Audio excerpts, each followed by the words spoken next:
seats. We'll start the City Council meeting. We're here tonight, Wednesday, February 22nd at 5:50 in the evening, 790 Homestead Boulevard, Homestead, Florida. Tonight, our invocation will be given by Father Jim McCraner, my pastor, Sacred Heart Catholic Church. The Pledge of Allegiance will be given by Steve Shelley and the Police Explorers. If you all would rise, please.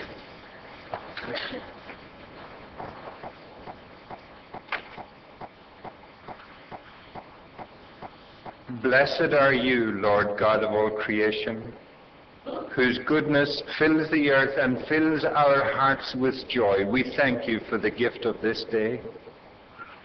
Help us to be grateful for your goodness. You bring us together to work for harmony and peace. Strengthen us with your grace and wisdom.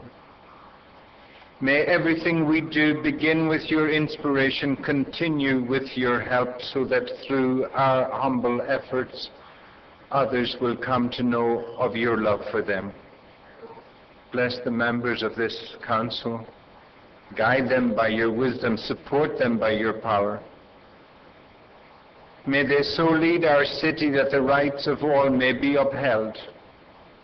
Watch over them so that the American dream may be available to all who are willing to sacrifice, and that people everywhere may enjoy religious freedom, security, and peace. Amen. Amen.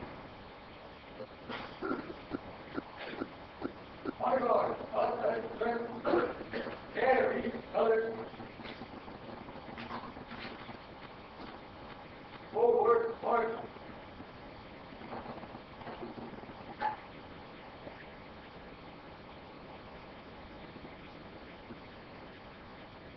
On guard. Oh, left face. Breathe and on. I pledge allegiance to the flag of the United States of America, to the republic for which it stands, one nation, under God, indivisible, and liberty and justice for all. Order, march. Right face. Forward, march.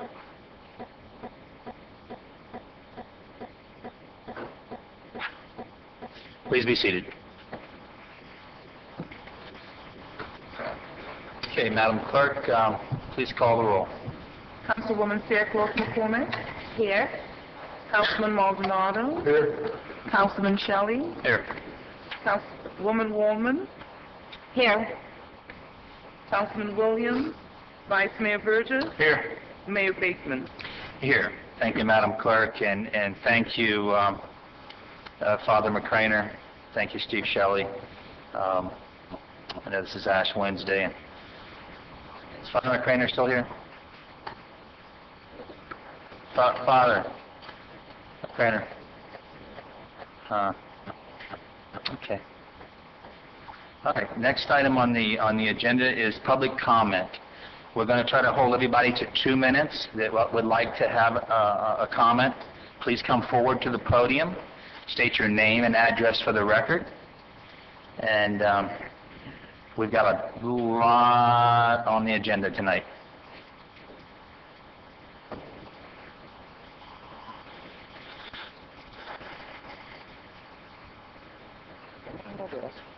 Good evening, ma'am. Hi, my name is Marcia Neerman. I reside at 41 Northwest 13th Street in Homestead.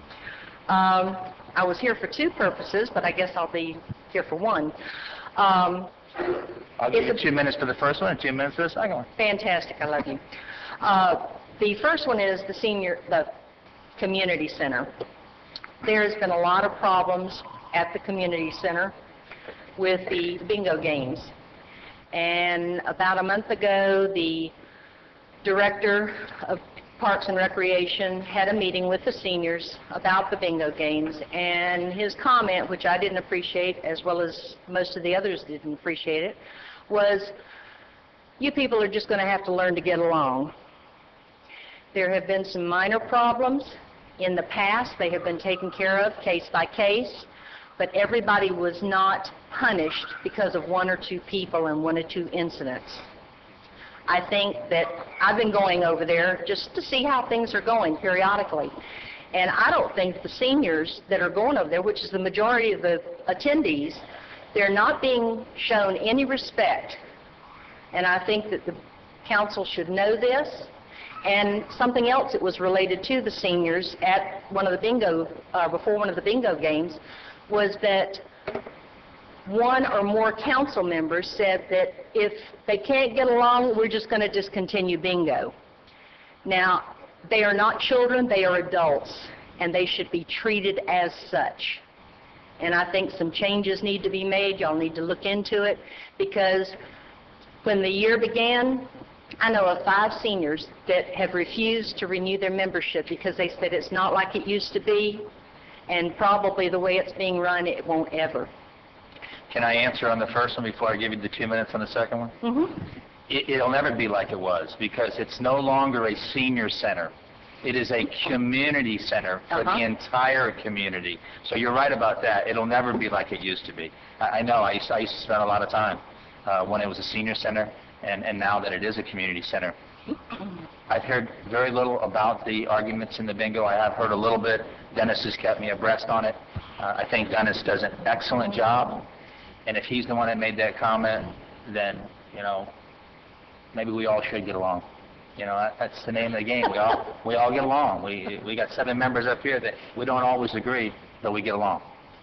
So there's no reason, there's no room for hastiness over there. It's a beautiful center, and we all should get along and enjoy it. But Dennis, or through the manager, can we take a look at the issues and go down and bring them back to us, what they are, one by one? Yes. And by all means, we do treat everybody there with the utmost respect. Is that correct, Dennis? Mayor, Vice Mayor, council members. When I was at we did have some problems there at bingo. I did notify most of the council through email, through the managers and stuff.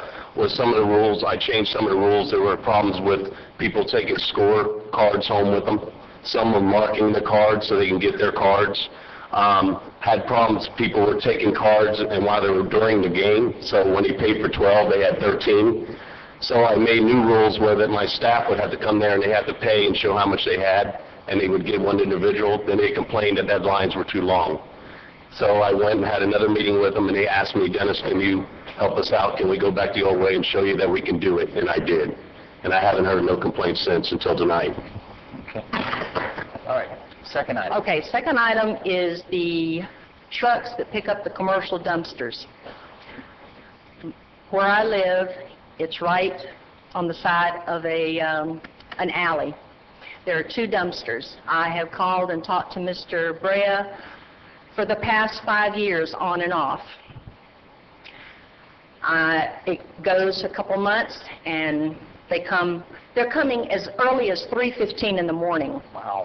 And not just one dumpster, 2. And when they drop those dumpsters, if I'm asleep, which I usually am at that time, it's a rude awakening. I called on the 25th of January and spoke with Mr. Brea's secretary and asked to please have him call me again. I called 6 times more and left messages. On the 10th of February, I finally got a call back. And it's a noise disturbance. I was told they're not supposed to go into residential areas before 7 a.m., and it's still happening. And I made the comment to one of the foremen that called me back about October, I think it was, and I said, there are a lot of people looking for jobs. If these people that are driving these trucks continue to do it, threaten them with their jobs. And he told me, he says, well, we can't, they're union. Now, whether that's true, I don't know, but regardless, Well, they're violating an ordinance of the city of Homestead by coming before 7 a.m. We'll definitely get the problem fixed. I think 3 o'clock in the morning, if it's a neighborhood, it's a little bit too early, so can we pass that on to the manager, to the right director, so that this lady can get some sleep past 3 o'clock? Thank you. Thank you, ma'am. Appreciate it. Yes, sir. Thank you, sir.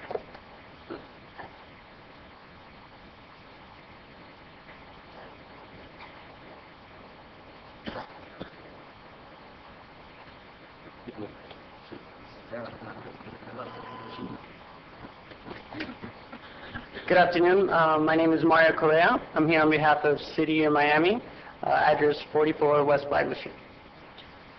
For those of you who may not know, City Year is a national nonprofit whose mission is to recruit volunteers to dedicate a year of service at underperforming schools all over the country. Currently, we're at Homestead Senior High, right? And we're there all day, from Monday to Friday, from 6:45 in the morning to 4:30 in the afternoon, just providing these kids with extra support that they need. We have mentoring programs, after-school clubs. We're in the classrooms tutoring them. And basically, the reason that we're here today is because aside from helping those students, we also like to engage the community. And we have two projects that we're working with the school that my fellow corps members here are going to talk about briefly. Hi, my name is Whitney Hales, and I am a corps member at City of Miami, working at Homestead Senior High School. The first event, well, actually, technically his is first. We have one event on March 3rd, and the second is on March 8th. The event on March 8th is a Bronco family game night. And what it will incorporate is games and activities from around the world. And we're also partnering with Florida International University's physics department that is going to come in and do some demonstrations and activities with the students. And our main goal today is just to inform everyone of the event and also invite you all to come, because it is open to students, their parents, their families, also their friends, and the community members, which should be all of you. Excellent. Thank you. Good evening, Council. Good evening, Assembly. My name is Victor Flores, located at 44 West Flagler. The first project will be March 3rd from 8 a.m. to 1 p.m., and it will be a beautification project at Homestead Senior High School. We're asking that the community, if you're able to, please participate. Anyone interested, your children, parents, anyone with any connection, please come and participate. We will be doing various things at the school. Again, that's March 3rd from 8 a.m. to 1 p.m. Thank you. Question. Yes. I commend you for doing what you're doing. You said you've been to Homestead and South Dade both? Homestead. Okay. I ask you, please, as your project grows, do not forget the autistic children there. There are 63 of them. My son is one of them. They have no after-school program, and they're in desperate need of everyday, beautiful people, smart people like you, because inclusion is everything to an autistic child. Thank you. Thank you. Mayor? I just have one question. Can we pass out flyers now? Sure. Okay. We won't Just find you. wanted to comment. I was contacted by Maribel Pizarro, I believe. Is she here? Hi, how are you? Yes, I taught her niece and nephew, I believe. I will be in attendance at the March 8th event, and I will be supporting the event with gift cards to help with incentives for the children. So thank you so much for working in the urban core. It takes dedicated and committed individuals like yourselves to come into these schools. So I tip my hat off to you, and know that if there's any way that I can support you, I will definitely do that. So I'll see you on March 8th. Thank you very much.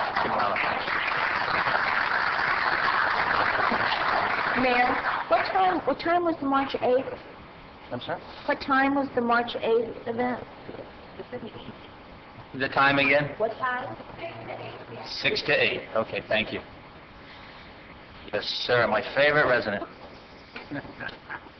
Thank you for that, Mayor. Kevin Sullivan, 1860 Southeast 6th Court. In fact, I'm here tonight to talk about the mayor. Mr. Mayor, I want to thank you for what you've done for my neighborhood. He came to a meeting, he was very informative. People had a lot of questions they submitted beforehand, and he answered them all. And he shocked me the next day, called up, and we were 2 hours looking at the problems with the canal and various problems in the back, the city property. He gathered Scott Thorpe from South Florida Water Management. He put together a great, great day. I feel very enthused, and I want to personally thank you. Thank you, sir. It was a pleasure, my pleasure.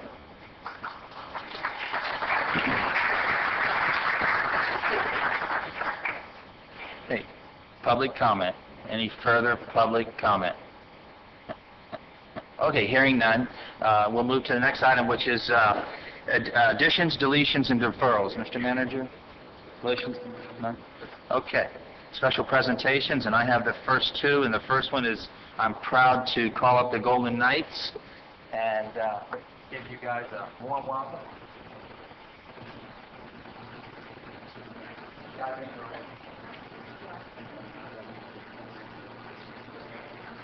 Sergeant Major Steve Young.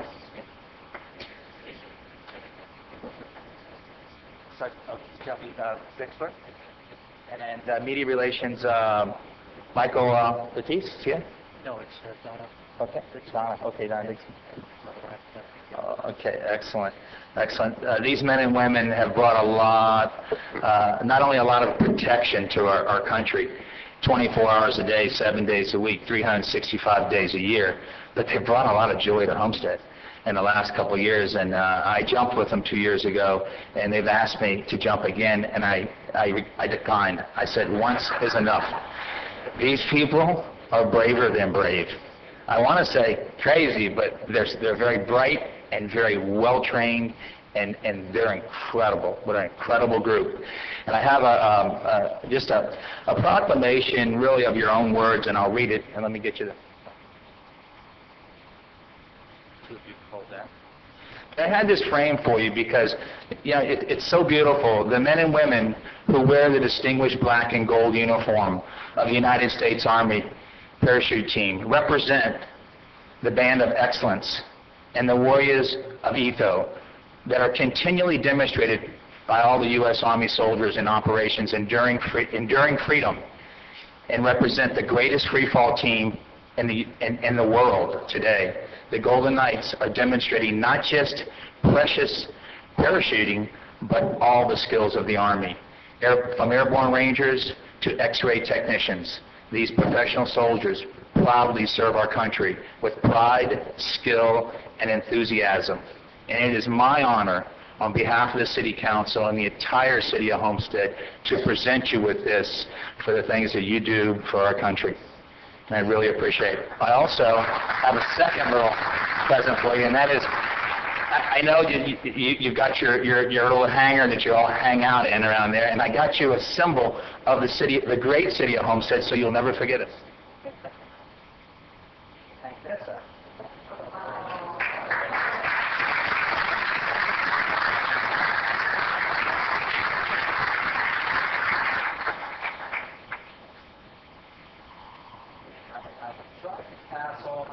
When you offer me a second jump, and there he is, Elvis Maldonado. He's begging to jump. Come on, he's begging to jump. And for some reason,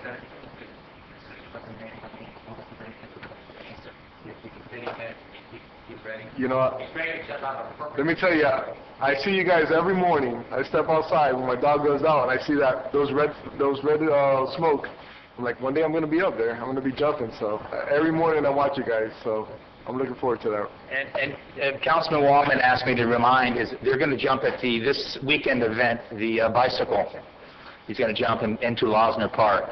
They jumped into our baseball stadium. It's pitch dark, I think at 3 o'clock in the morning. They jumped into the middle of rodeo grounds. They don't miss their target. I mean, they are dead on. And when you're strapped to the front of them, you just hang on and hope for the best.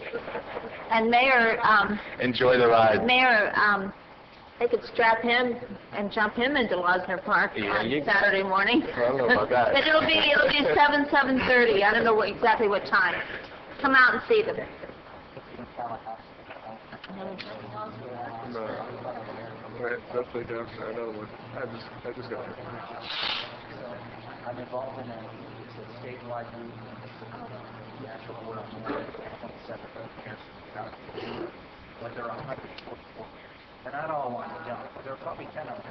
Oh, we get a mayor's meeting right now. So what do I tell them?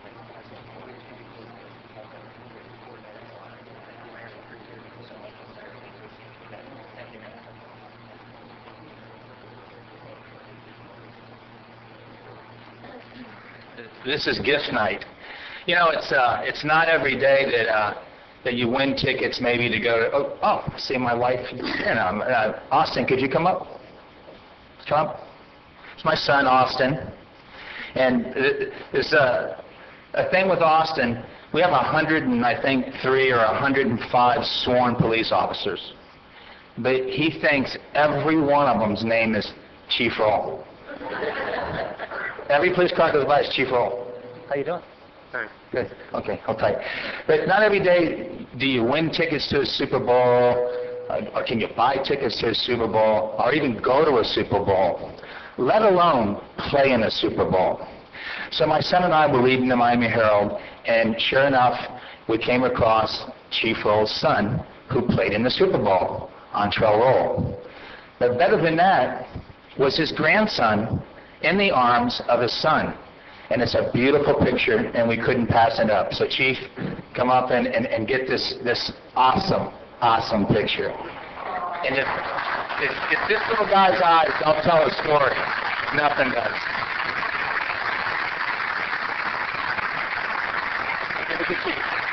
This is from one son and father to another father and son.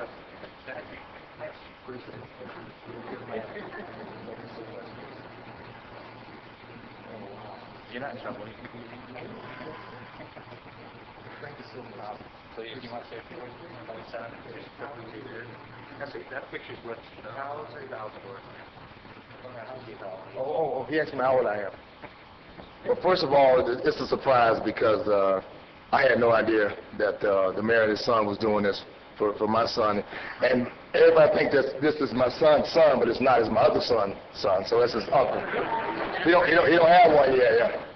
But thank you. I really appreciate it, and I hope that what my son did this year, put Homestead back on the map. I know everybody appreciated it. Everybody was pulling for him, and more than that, he's so humble. I don't know whether or not he even understands what he accomplished over all these years.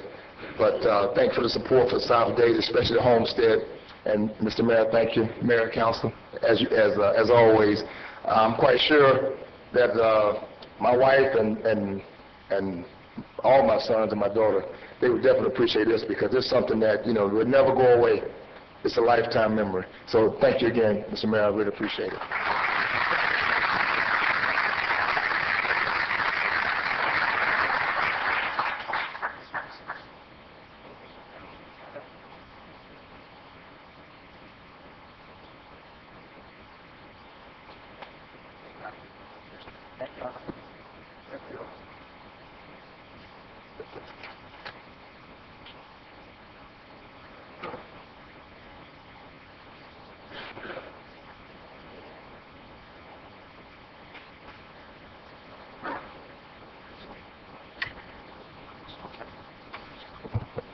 Okay. All right, thank you for allowing us to do those presentations. The next item is Gateway Animal Rescue presentation. And Alyssa, I know you're here and your group is here. Can we move towards the podium?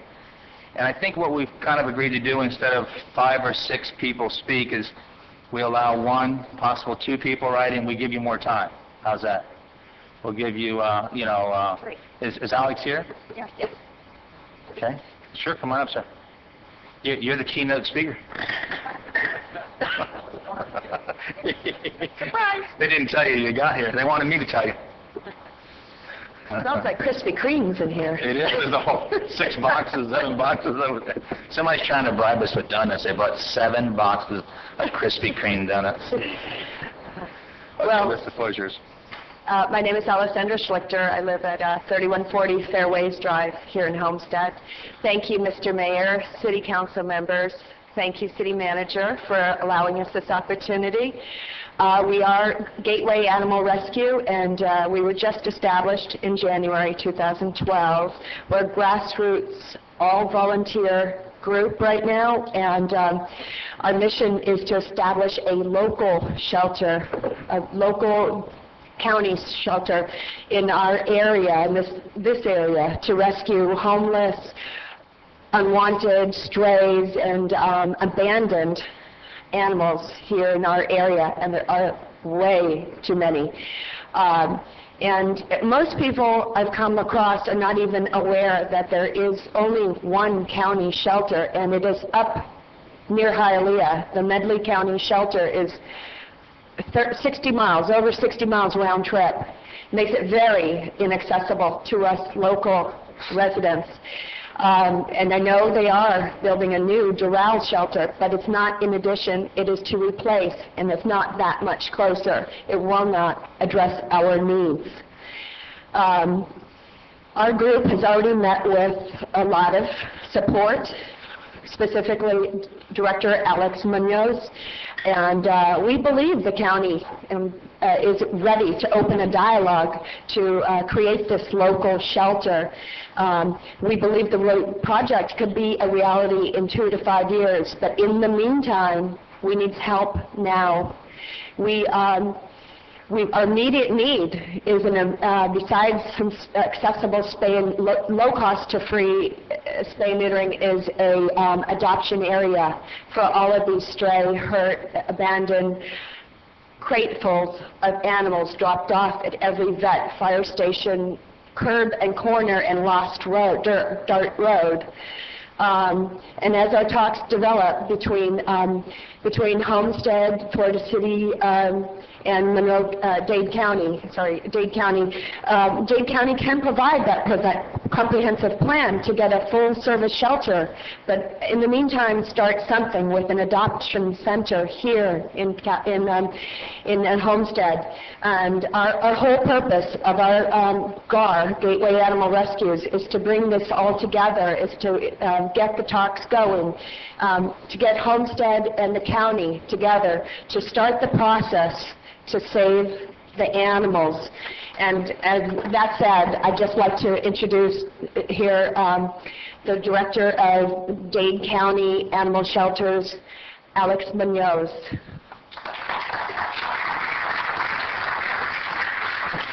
Good evening, everybody, and yes, I did not know I was the keynote speaker. Mr. Manager, good to see you again. Council, thank you very much. Mr. Mayor, Mr. Vice Mayor, I appreciate being here. For the record, and I know you all know this, I'm not a policymaker, so I'm here to obviously provide information. I think you have a great initiative. I met with some of the representatives, very well put together, and the heart's definitely in the right place, and very smart, which is good. I've been the director here for 6 months at the shelter in Miami-Dade County. And there are a few initiatives on the way, and I think what I can talk about is need, obviously. Is there a need in the county to do more rescue? Absolutely, there's a need in the county to do more rescue. That need is pretty broad. I believe that we are geographically close to a big part of the population, but definitely not all of the population. That's very, very clear. As a matter of fact, we've started in the last few months some very targeted spay and neuter in this area, working with some representatives of the Homestead area, and we want to do more where we come down here and set up and do the spay and neuter. We provide all types of services at the shelter, just to put it in context. Obviously, the big one and the one that's very near and dear to our hearts is rescuing animals. We do that through adoptions. We do that through rescue groups. I was just commenting with the Vice Mayor how we've started programs to ship animals to other states as well. And we've done quite a bit of that in the last few months. That's something pretty new. All of it obviously comes with its challenges. Its funding particularly is one. We provide vaccination services, spay and neuter services, obviously, and we really just make our main goal to get animals adopted and protect the population of animals in the county. As far as the initiative here, it's something that I believe I would be happy to work with, provide all the information and guidance that I can. As noted earlier, I don't have any policy direction from my leadership, or have I spoken to them in any great detail. I can tell you that we do have a shelter underway, which is a great thing because the one in Miami-Dade County was built in 1968, is outdated, does not fit the needs. It wasn't even built as an animal shelter. The one we're building will have greater capacity and really provide for modernization. The funding for that was approved back in the general obligation bond, which I know the council is pretty familiar with, and with different projects throughout the entire county, including cities, that came from that general obligation bond. So that money is in place, set for that, voted by the voters very, very specifically. In terms of need, One of the things that we've been looking at the shelter to really at least get out into the community first before a huge undertaking like a new animal shelter is adoption centers, and trying to have off-site adoption centers to really get into the community and provide those adoption services. One of the things I've heard from residents of Homestead, the group here specifically, and other folks that we've worked with at the shelter, is that they've seen, and this is anecdotal, but that they've seen an increase in animals roaming around on the street in agricultural areas in the last few months to the last couple of years. We track that data. We track our own phone calls to see where the complaints are coming in from, and we have a very good idea where animals are coming from. There's other areas that are confused with Homestead and the Redlands and Florida City that are further west that are not this area at all, that are also agricultural areas that we're getting animals from as well. And we're really targeting those areas, and we sweep those areas. I'm happy to answer questions on need, on what we do, and how this can move forward, the things that folks would work on, and I will definitely make myself available to the group to help in any way that I can to answer those questions, and to make sure that and that guidance needs to come from my bosses, obviously. But I think that these folks have their hearts in the right place, and you've got a good group of individuals that know what they're doing and are really going about the right way. And what I thought what was interesting is they set a very realistic goal. They understand that funding for a big shelter would take some time, and that's really a 2 to 5 year initiative. I mean, the general obligation bond that funded the current shelter didn't come together overnight. That was a good 2 to 3 year process to get that whole program in place. So with that, I'm happy to close, and I will take, obviously, any questions. And thank you very much for having me. I love coming here. I've been here many times in the past on different projects, and I think you have a great city, and you provide great local service. So thank you. Thank you very much. And I guess the next step really would be to seek out our representatives from the county on both sides of the US 1 here. We have two. And actually try to put it in gear to where this funding source can start to fall in line. Right? Yes, Mr. Mayor, and I'm happy to help these folks if they need some guidance in that area, and try to arrange any of those meetings. Obviously, you have those contacts. You have two great representatives down here, and Commissioners Moss and Bell. So I'll be happy to talk to them as well, and then the mayor as well, Mayor Jimenez. Okay. Well, provide me with the buzzwords, the keyword, the right words that are going to spark either one of them, and I'll be glad to put a letter together to support your efforts. Okay. Thank you. Council?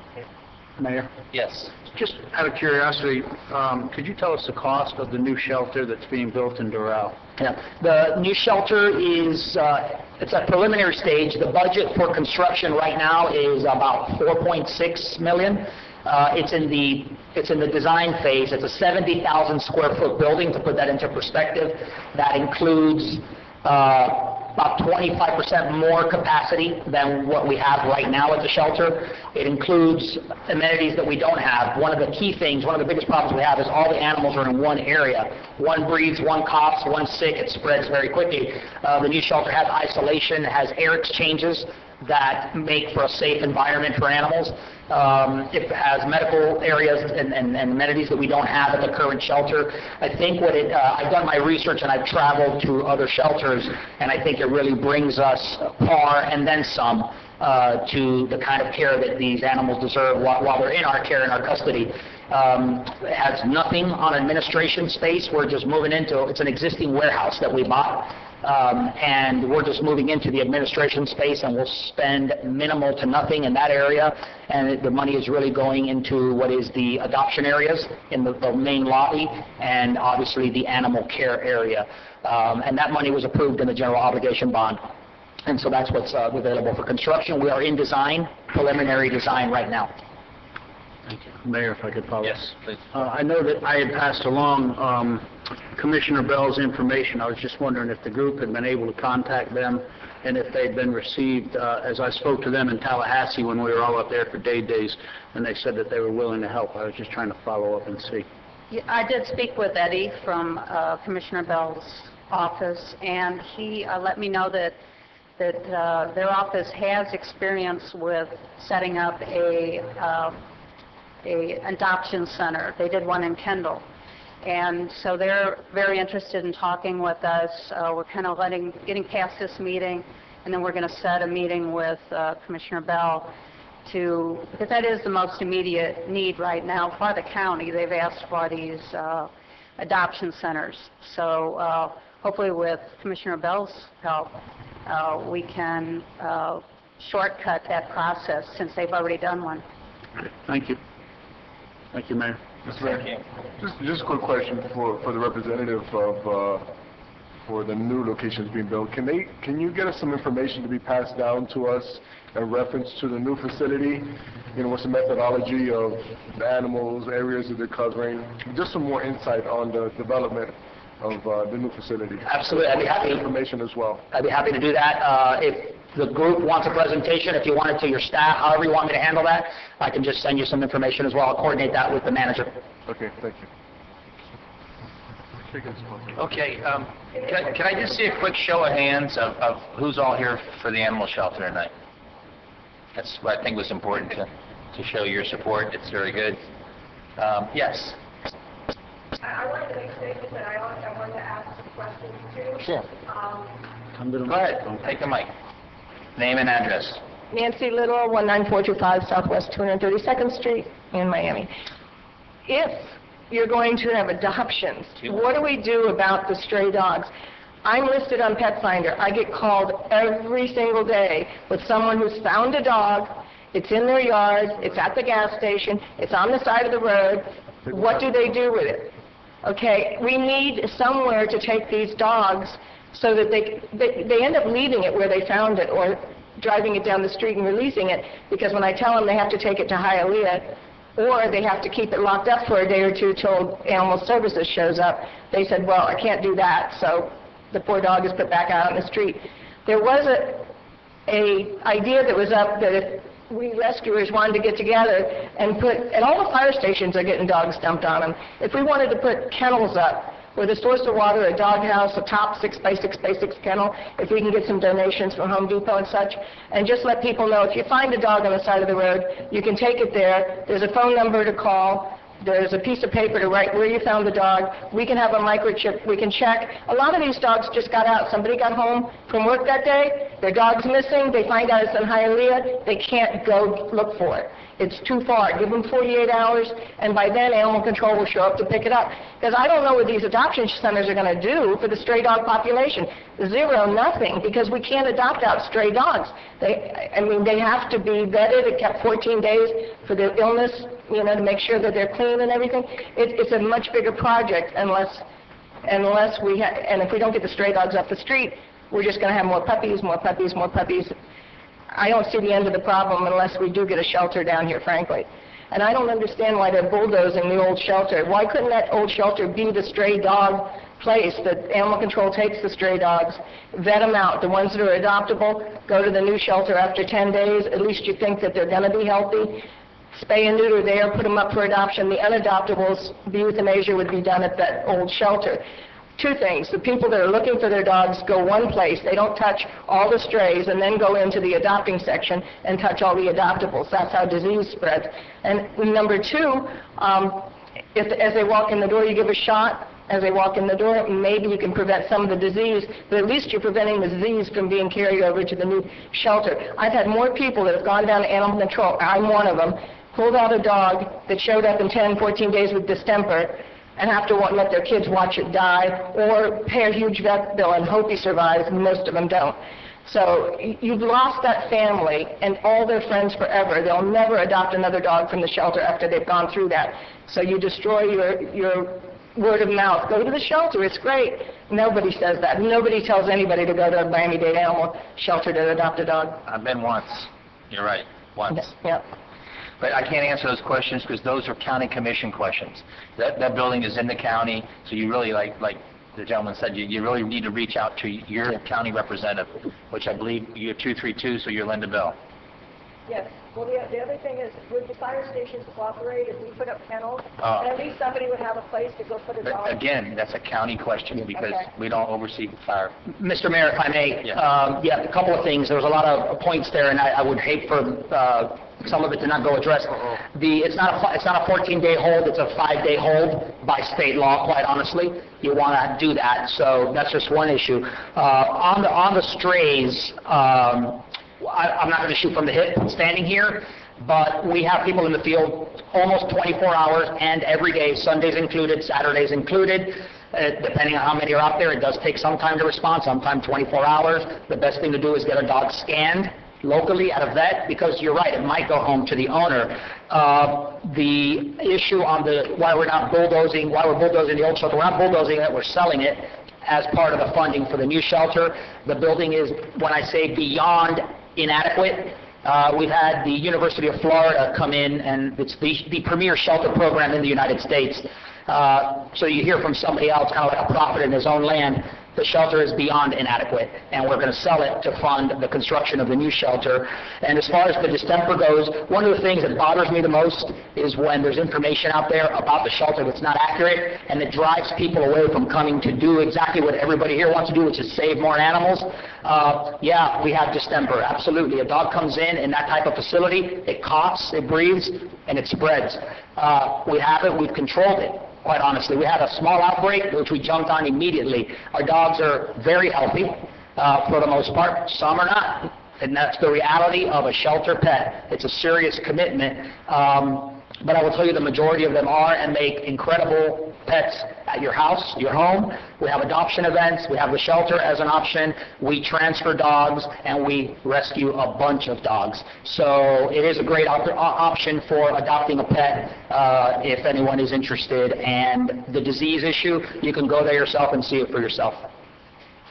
Thank you. Hello, George Ariano. I'm a dog rescuer. No barking. No barking tonight.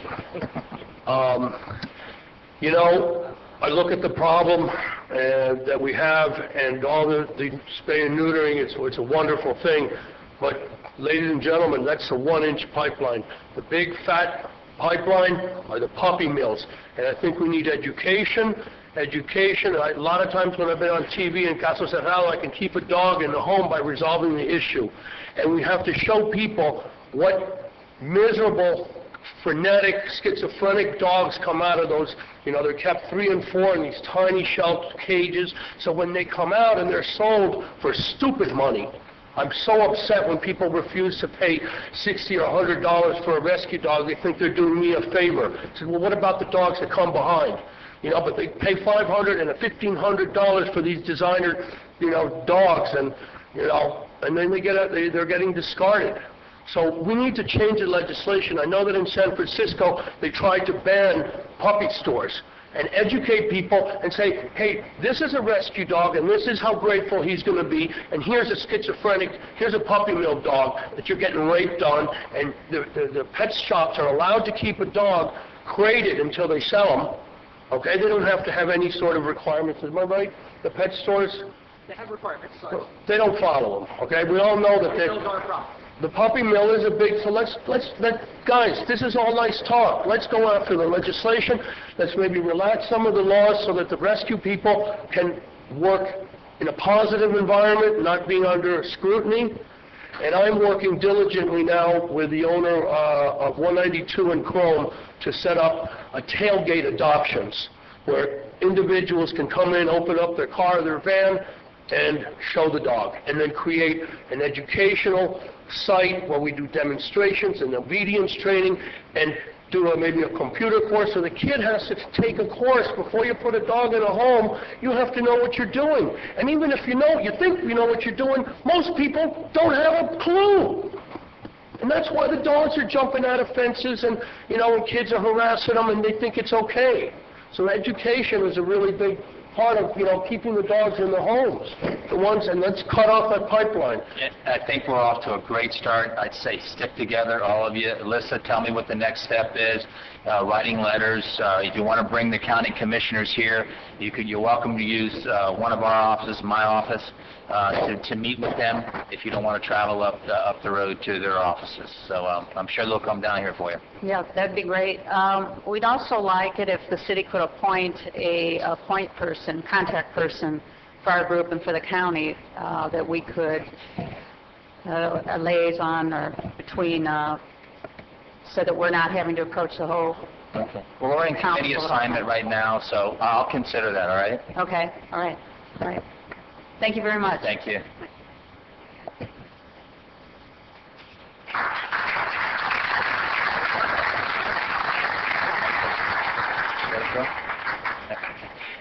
Quickly, I'd like to recognize Dr. Feldman, our school board representative here now, who's in our audience. Dr. Feldman, please.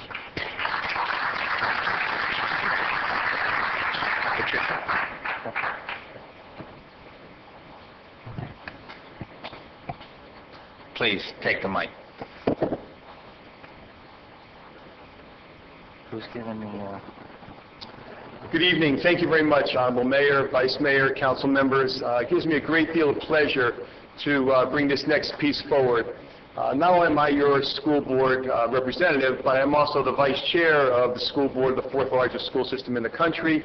And I'm not here to tell you about how wonderful the Mass Academy Hospital is on Chrome. I'm not here to tell you how wonderful it is to have the number one school system where Hispanics have scored higher than in any other part of this country in getting their college, I got nervous, I'm sorry. Can you do that? Their college advanced placement exams. This is a great place. But I am here to tell you, along with your commissioner, Mr. Maldonado, that we have two schools of recognition. And the first one will be Homestead Senior. So Homestead Senior, if you can come on up. Homestead Senior, and I'll do this while they're coming up, so save time. This is a proclamation from the school board. It says, whereas Homestead Senior High School's goal is to achieve excellence by focusing on the whole child, so the school has been reshaped into small learning communities.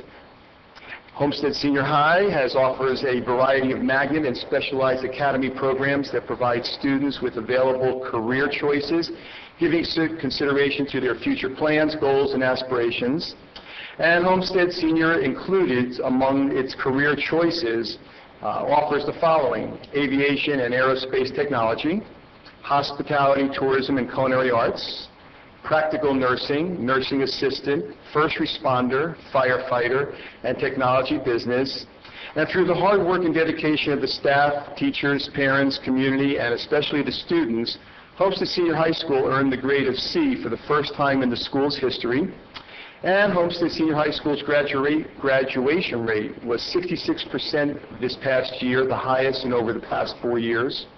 And whereas this school has seen a 30 percentage point increase in the percent of students participating in advanced classes, and whereas Homestead Senior High School has had 15% increase in the number of students who are college ready in reading, now therefore be resolved that this proclamation is being presented to Homestead Senior High School for providing an excellent education for the students of Miami-Dade County on this day from the School Board of Miami-Dade County in honor of also the city of Homestead.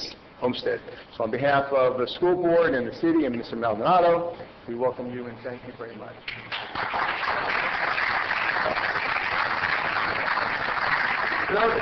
This, by the way, is our principal, Corey. You want to come up and just a quick one?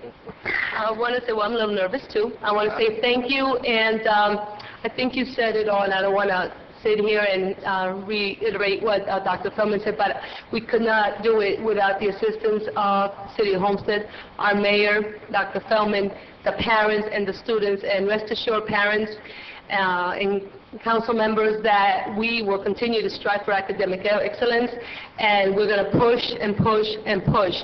We just started to we're at the tip of the iceberg. We're not there yet. We are going to continue. Our students can do it, and I want to say that our teachers are very enthusiastic, as so is our kids, because they're seeing the fruit of the labor. So thank you again for your assistance and support.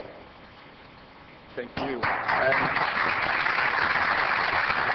If we could ask, as the mayor indicated, his son and his wife are here, and they are student and parent from Homestead Senior High School. If you could just stand and be recognized, both of you.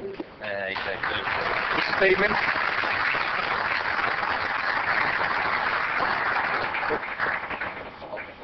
And come up here, we'll get a picture of you. South Bay Senior High School, if we could ask for time, if we have everybody from South Bay Senior High here. Oh, you know what, we'll do a picture of you.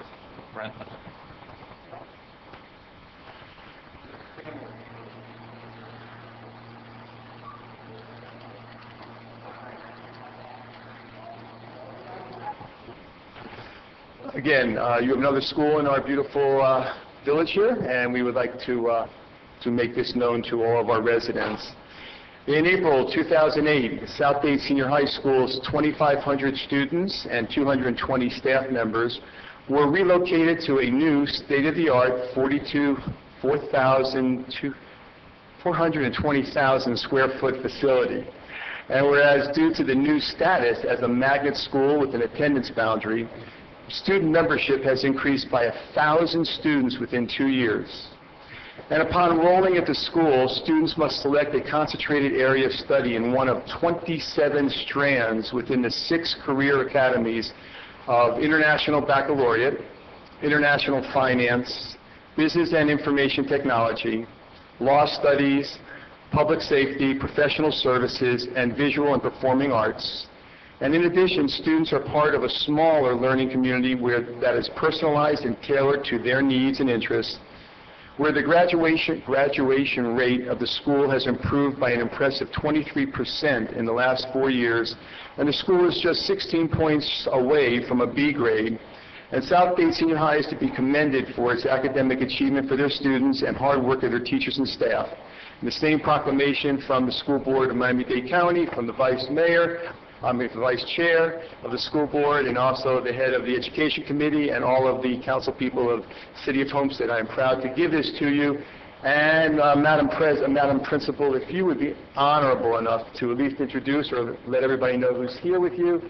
This is Alicia Hidalgo, the principal of the school. And again, we want to thank you very much for everything you do. Clap.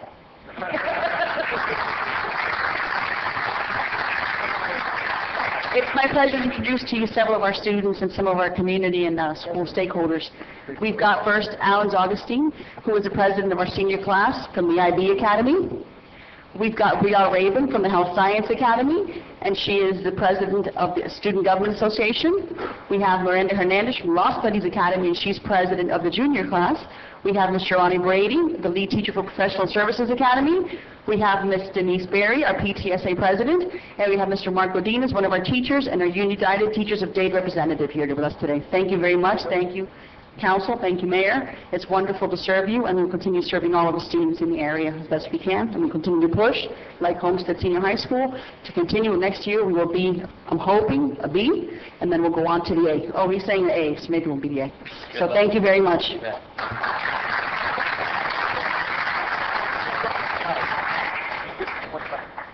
You're ready for Yale. Harvard. Harvard. On behalf of South Bay Senior High School, we thank Dr. Feldman and the City of Homestead for this special honor. We've come a long way. 5 years ago, we were actually an F school, and now we're only 16 points away from a B. We serve all types of students at our school, since we are a boundary school. And I'm very proud to be a Buccaneer, because there is no fear to a Buccaneer.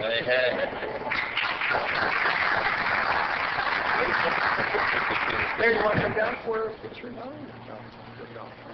Guys, get real close. Anybody from the council wants to come down? Nice picture. Absolutely.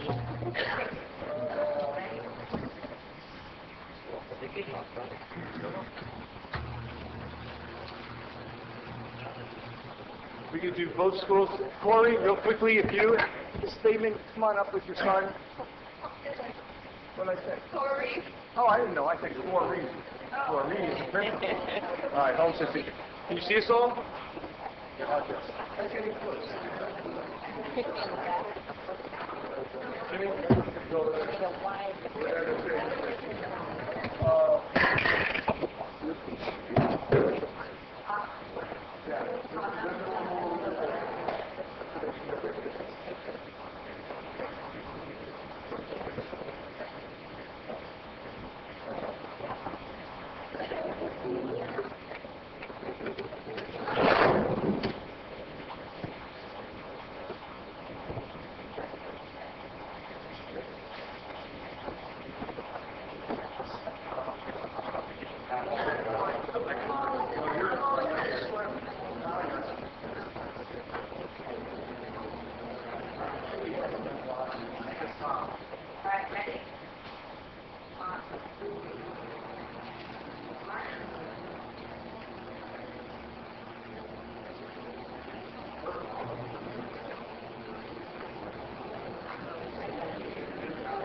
Okay. Just gonna say, Patricia Fairclough, the floor is yours. Yes. Good evening, everyone. As I'm quite sure you're aware, February marks the celebration of African American Heritage Month, where we pause to reflect on the contributions of the African American culture, as well as the cultural richness and diversity of the continent. So this evening I have here Ms. Ida Uberto, who's going to perform with her students the 60-second synopsis of an African-inspired performance. But before that, I would like to invite her to just explain to you who she is and the inspiring work that she does right here in our community. Ida? Thank you very much. Thank you for inviting us today. Good evening, everyone. I'm Ada Ubeto, and I'm a teacher. I also work for Miami Children's Hospital as a therapist. We provide services for kids with disabilities from birth to age 3. And I have been doing this for 13 years. And I'm really proud to be in Homestead and serve families in Homestead and Florida City area. In addition, today I will introduce these little girls, Angelina, Melina, and Cyrus. Today we will have only 36 seconds of presentation. And this month we will have to be proud for these African roots that we have. And we keep, some culture, as Ms. Fairclough mentioned, is part of the culture. Today you will see how Venezuelan dance drums, and it's part of the culture. So enjoy us. Every Saturday we have trainings at 36 Washington Avenue for an hour and a half. The doors of the gym are open for everyone that want to train, do some exercise for kids, regulars or with disabilities. Okay, I think we'll play the music and let's have fun for 36 seconds. They're going to do that here.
Which one? This one? Okay. She won't sit right anywhere.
Thank you very much. All right, I think go to the next presentation. Normally, every 2 months, we have a new artist that we usually display here, their artwork here in the public chambers, in the council chambers. For this month, what we have is we have some local fifth graders who have put together some beautiful artwork for Public Power Week. I'd like to invite Christy Thompson to come up and kind of explain how these posters were created, what the purpose are for them, and give any credit to the children that may have come.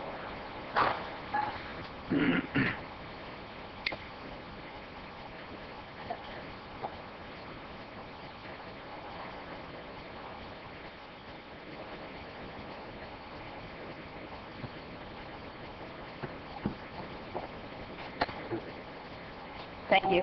Sorry, I went camping this weekend and too old for all that. Public Power Week is a national annual event that happens every single year for the first week in October. If you look around, you see all the posters that's up here. One of the things that we do during Public Power Week is we extend an offer to our public schools and private schools and charter schools within the city of Homestead for the children to make a poster that resembles either energy efficiency or safety in electricity. And then also for the first time this year, we had a mascot contest. The winners of the posters and the mascot got savings bonds, which they can use and trade in whenever they feel like it. The posters are open to 4th and 5th graders. This year we did 5th graders. Next year we're going to open it to 4th and 5th graders. Our winner of the mascot contest is right behind me. It's Mr. Zip. And he's here to let you guys know to conserve because the world is in your hands.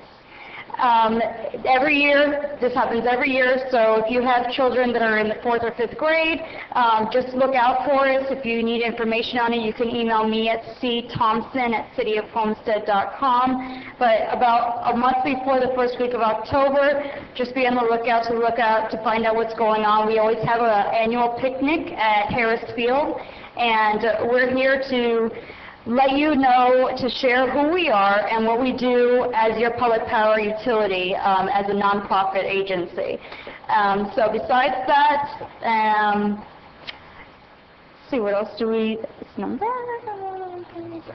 we also try and inform our citizens on how to reduce your electrical bills by conserving energy in your own homes and different items that we're doing. For example, this year we are doing energy rebates, and if you're interested in that, we have the applications in the back of the room. Thank you.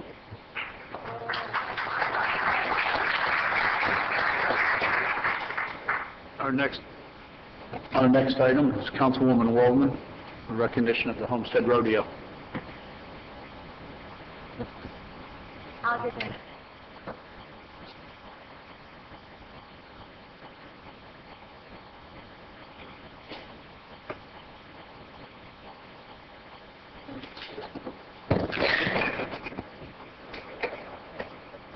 Welcome. Come on up. We won't bite.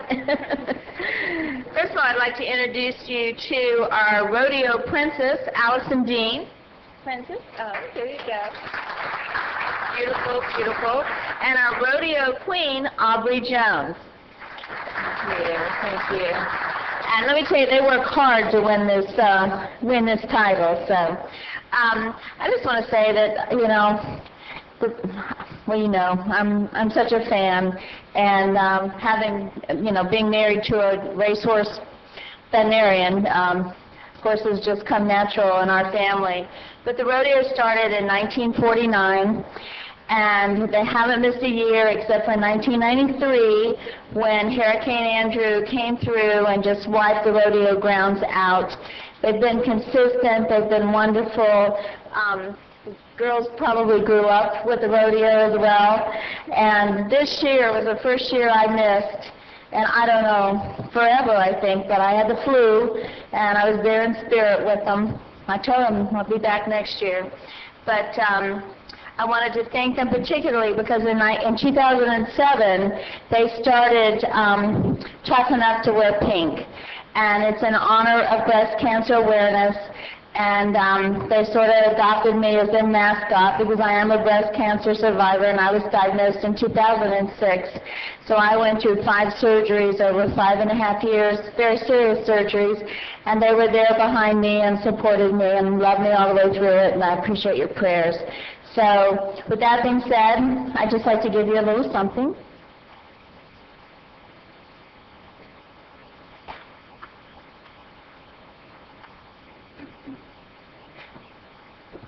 This is just a plaque, a small plaque, but it comes from a big heart, and it's to thank you for your commitment and your dedication to the city of Homestead and always being there to bring the rodeo to us. And this is a mega tourism event. This brings thousands and thousands of people, and maybe you might want to talk about that just for a few minutes, but people just don't realize that they come from all over to our rodeo, and it's wonderful for our merchants and our hotels and our restaurants. So thank you.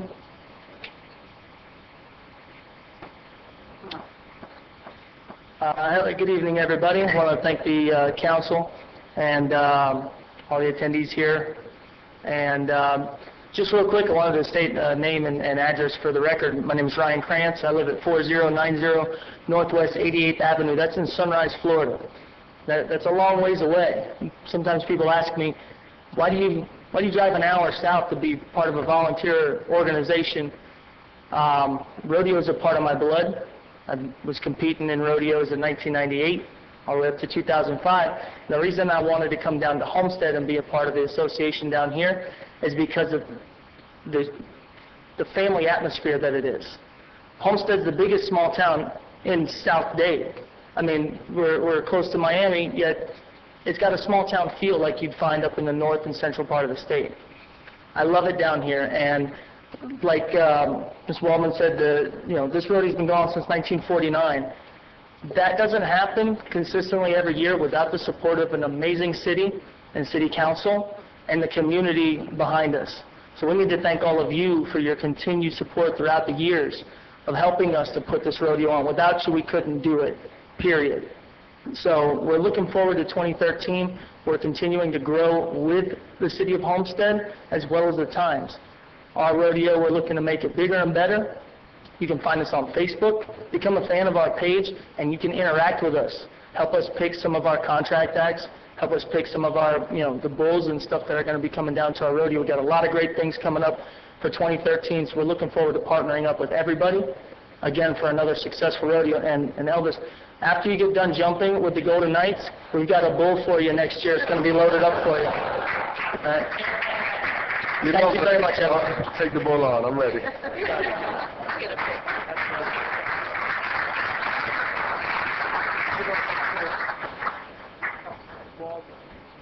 You want to be next?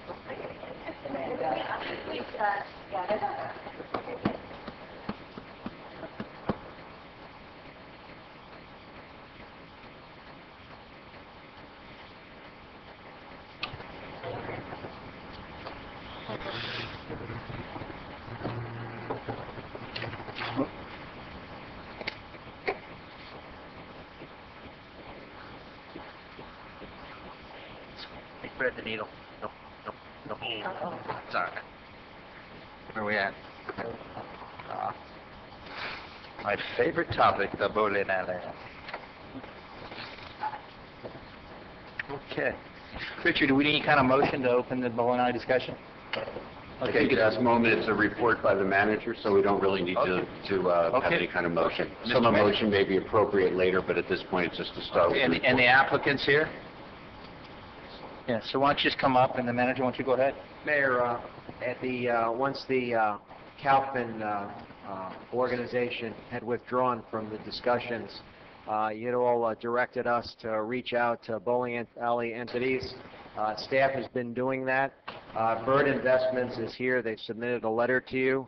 We've also notified some of the other prospects that we've been in discussions with to let them know that this item is on the agenda. Don't know if any of them are here or not, but Bird Bowl Investments is here, and they'd like to take a little of your time to explain their proposal. Sure, okay. Come on down.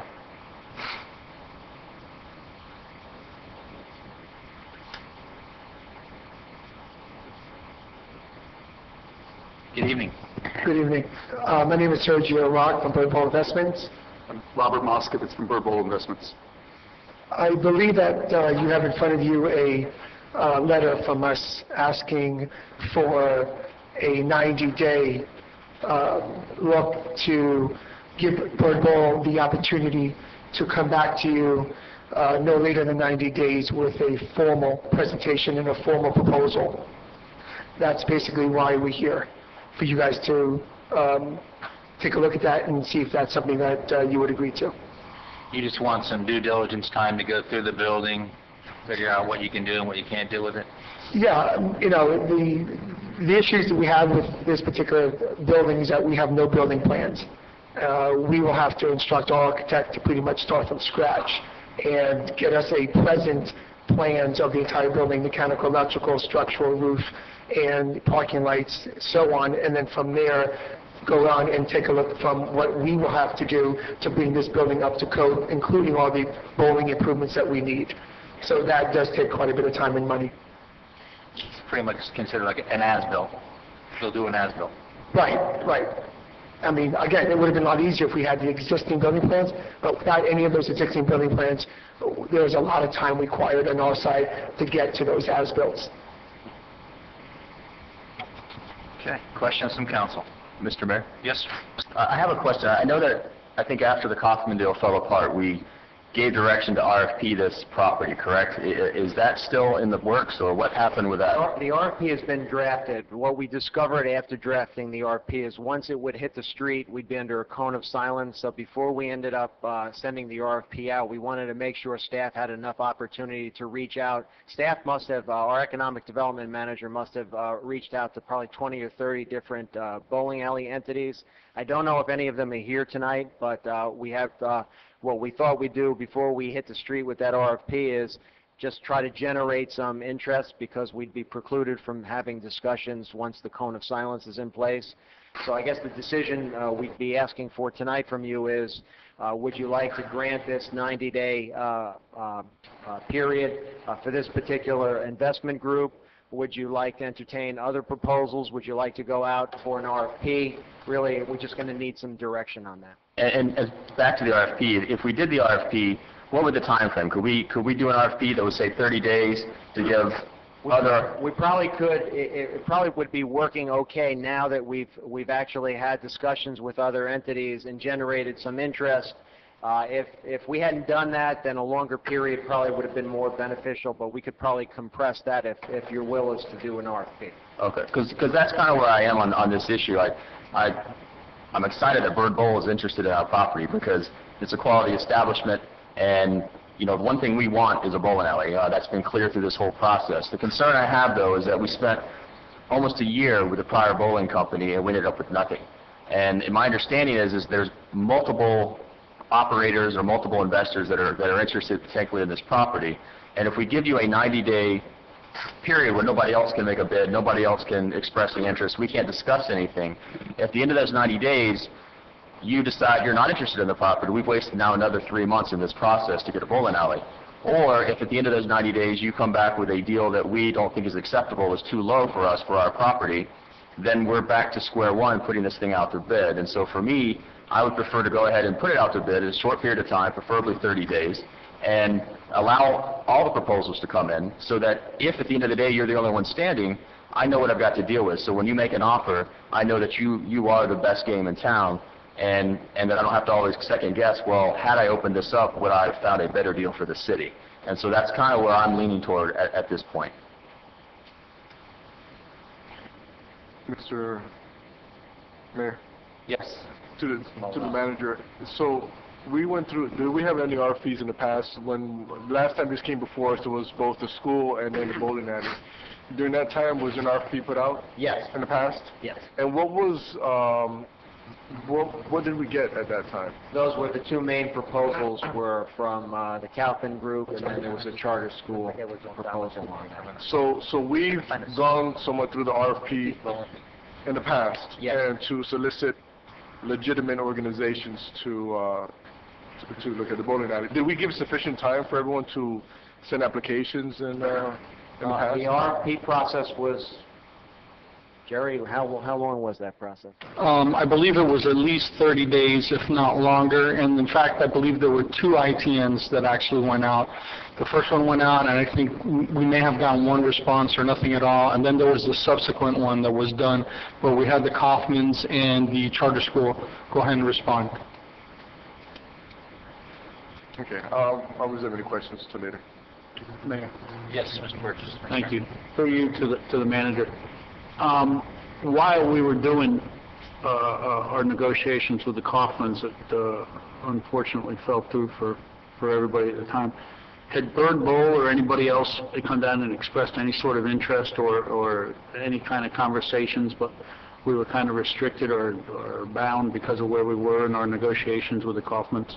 Yes, at the time that the council had directed the staff to enter into negotiation with the Kaufman Group, Bird Bowl came in to meet with us and expressed a similar interest, but also that they would need this 90-day period or 60-day period to do some due diligence, but that they were not interested in submitting a proposal until we were concluded with the Kaufman process, and that if that worked out for us, all well and good, but that if that thing ended up not working out for us, then they said they might come back, which they did.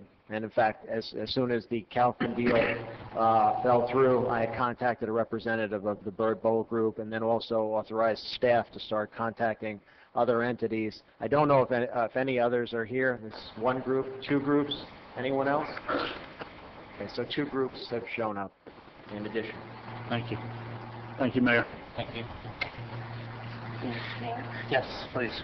I'm sorry, did you say, I just wanted you to tell us about your history.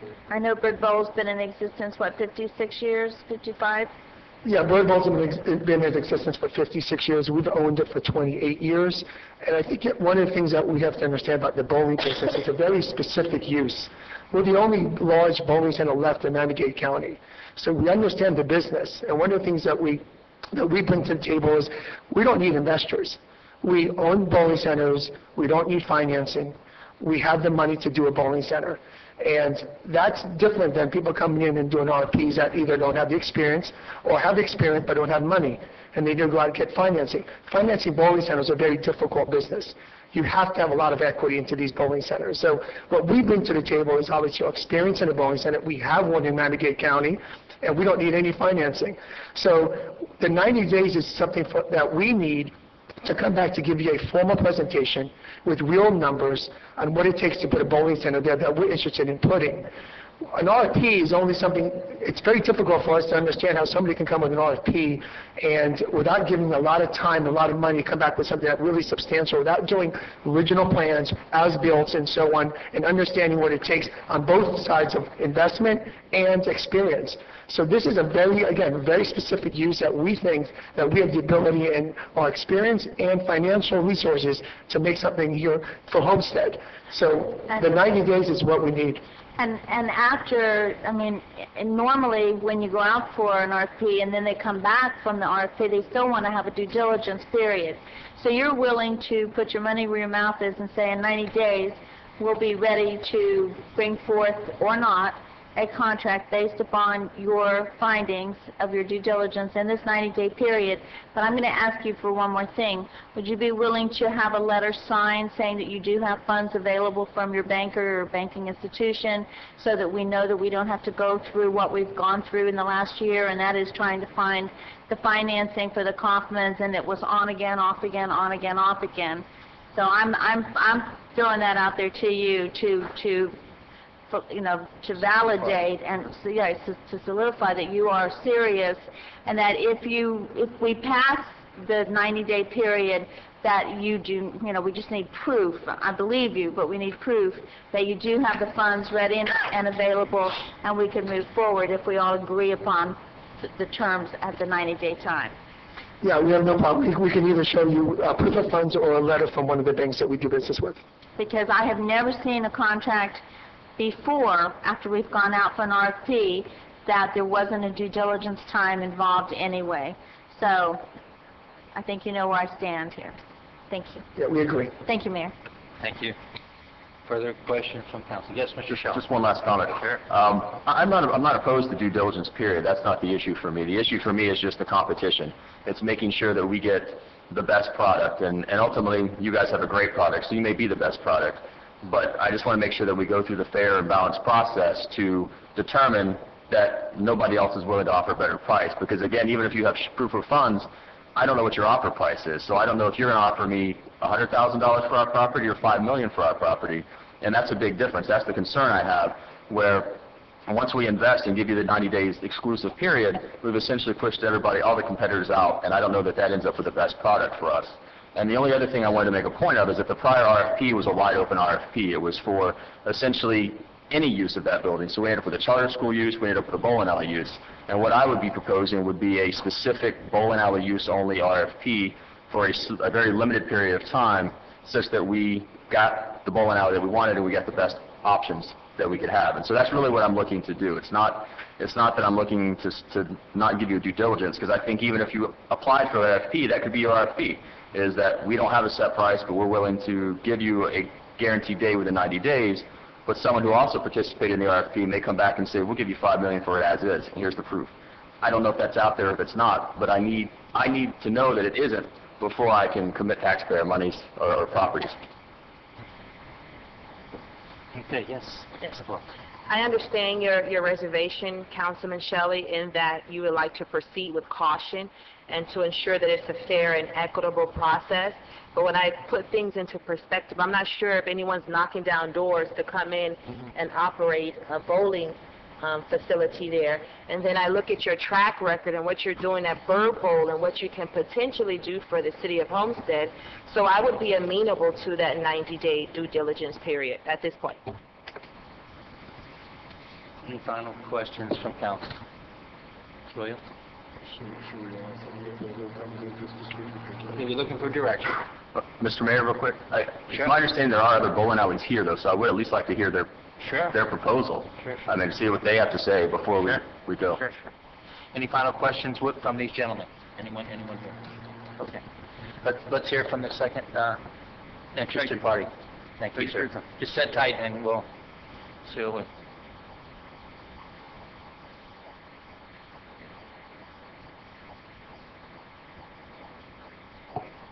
How are you all? Good evening. My name is Johnny Peart. I'm with Peart's Corp. We have already, we were invited by, I can't pronounce your last name, I apologize. George, thank you, George. I don't see Gemma here. We're interested in the property. Our business is taking difficult properties, vacant properties in particular, and turning them around. And we have a track record of doing so as well. While it's important to understand how to run the bowling alley business, our approach is to bring in an operator who's very familiar and very well versed with operating such business. And we have two interested parties currently. As well, we have a large franchise chain that we've spoken to who's expressed interest in the restaurant portion of the facility. We submitted already our letter of proof of funds to George, so they have that. I don't know if it's been distributed or not. So our main interest is in in also having a due diligence period. However, clearly our hands would be tied if you were to lock us out, offering that to another entity. And I understand the reasoning, and I can see that you definitely do want action. I could only end this by telling you that we don't need 90 days to figure out where we stand. We have a general idea of what's going on with traffic flows and how the bowling center could be beneficial to the city of Homestead. One difference, perhaps, with us is that we understand that there must be synergy there with the other vacant spaces in the complex, the restaurant, and running the bowling alley. It's all got to be synergized and put together in a very clever fashion. So, and the other key point is, to get that complex up and running, marketing is going to be key, and that is our strong point. In fact, properties that we've owned in the past or currently operate have previously been owned by entities or operators that were bankrupt, not once but twice beforehand. So people say, well, how did you do that? How did you turn that around? And the answer is there's got to be a huge and strong emphasis on marketing and synergy. So that's really our position. I guess that we're here to ask you if we're going to have the opportunity to present an offering or a proposal to you. This is David here. He lives in Homestead. Hey, Dan. Oh, thank you. He works alongside of us, and we also have here Dana Altizer, who's in the assembly. And, so if there's any questions I could answer, I'd be happy to. Your firm is, where's your firm out of? Actually, Toronto, Canada, and we also have an office here in Homestead, but we have assets in Ohio, and we have things going on in Iowa as well. So we target properties that have problems and sort of go where it makes sense. And I have family down here, and I'm actually associated with some things that are going on at the Homestead Airport. So we came across this building, and because it fits into our envelope of what we look for, I asked Dave to research it a little bit, which he did some time ago. So it evolved into, let's contact the city and see what we can do. So we love the project. We love the whole idea of what's sitting there unused, and we love the idea that so many people, based on our preliminary research, have told us how great it would be to have a bowling center there, amongst other things. So we view it as a sort of a recreation center, not just a bowling alley. So you're aware well and understanding of the fact that we do want a bowling center there. It's absolutely crystal clear, Okay. And we understand, what do you without that, it's not really interesting to the city of Homestead to hear proposals that are outside of that idea. Okay. All right. Just have a quick question. In the cities that you've mentioned, you're operating bowling facilities there? No, we're not operating bowling centers, but, to drive a car, is one thing, and to build a car is another thing. So we would obviously attract, and we already have two bowling entities, we'll call them, can't disclose who they are, that have expressed interest in being operators there. So naturally, we would put the right parties together to operate that. We would not operate that ourselves.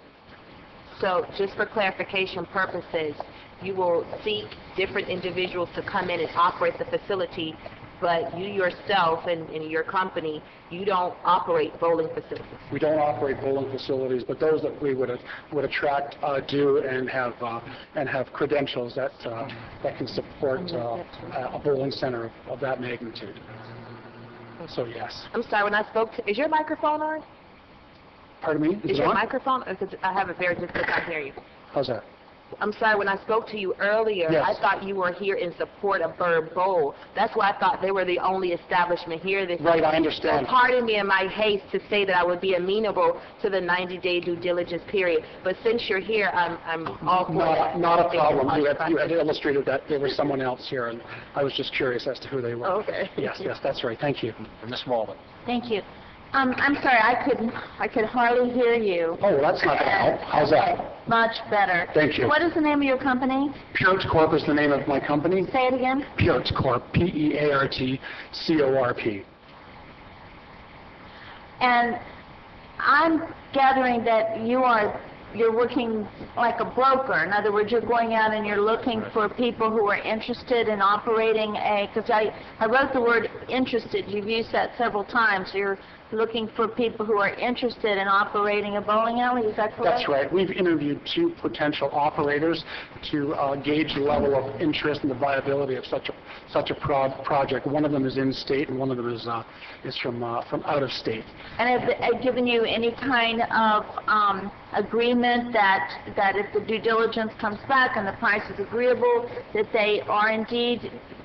No, there's no agreement in place. Okay. It's much too early for that. One of them does know the location. The other one is not familiar with it at all. But we've shared whatever information we have with them, and there is a level of interest there, and that also applies to the restaurant franchisee. Okay. Thank Yes, you ma'am. very much, ma'am. You're welcome. Further questions? Okay. Is there a third interested party? Please come forward.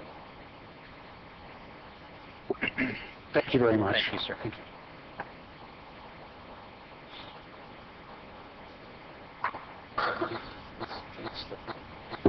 Good evening, Mr. Mayor, council members. My name is Ronald Bellatieri. This is my wife, Deborah Lynn. We formerly reside in Boca Raton. I own a bowling center in Boca Raton. I started with the Don Carter organization a little over 20 years ago. At one time, I almost ran this bowling center down here before somebody else had some other plans for it. And Don Carter happened to be a very personal friend of mine, and when the wind blew and destroyed the place, he told me it would be 20 years before this would come back, and it's 20 years. 20 years. And so this opportunity came about. Don happened to be a very good friend of mine. He just passed away. I know the folks from Bird Bowl, bowled in that place many times. I have a very, very much interest in this place over here. I have a very good friend of mine in the restaurant business. He is down here in Homestead, as a matter of fact. He just opened up your Krispy Kreme donut place down the street. Very good friend of mine. He's been in the restaurant business for years, and he's very interested in the restaurant aspect of it. I don't know anything about restaurants, and I don't want to know. I want to run the bowling center. I know what I'm doing in the bowling business, and so we have an interest in it, and if we get shut out with the 90-day due diligence with anybody else, I said it would be probably not to my best interest, but we're ready to move forward. I'm not looking for 90 days. We're ready to move forward. If something can be done, I have already been over to the bowling center a few weeks back. I toured the place, went in there and looked at it, see what it needs. It definitely needs some work, but we've been in there. I think I spoke with George. I can't even pronounce your last name, but I think we spoke on the phone last night. Gretzis. Gretzis. Like the hockey Sorry.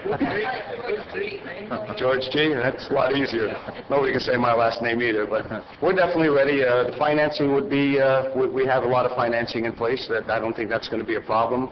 Like I said, we looked at it. I already have the contractor in place to do the repairs on the building, and so if there's an opportunity here, I would definitely like to be part of it, without a doubt. Thank you. Yeah, we'll make sure you're part of it. That's good. Thank you. I think it's great. And Mayor, just so you know, the staff's charge was really just to try to spark interest, which I think they did a great job of bringing people. We had another one on the telephone, I think yesterday, that's associated with the Carter family, but they weren't sure whether they could show up or not.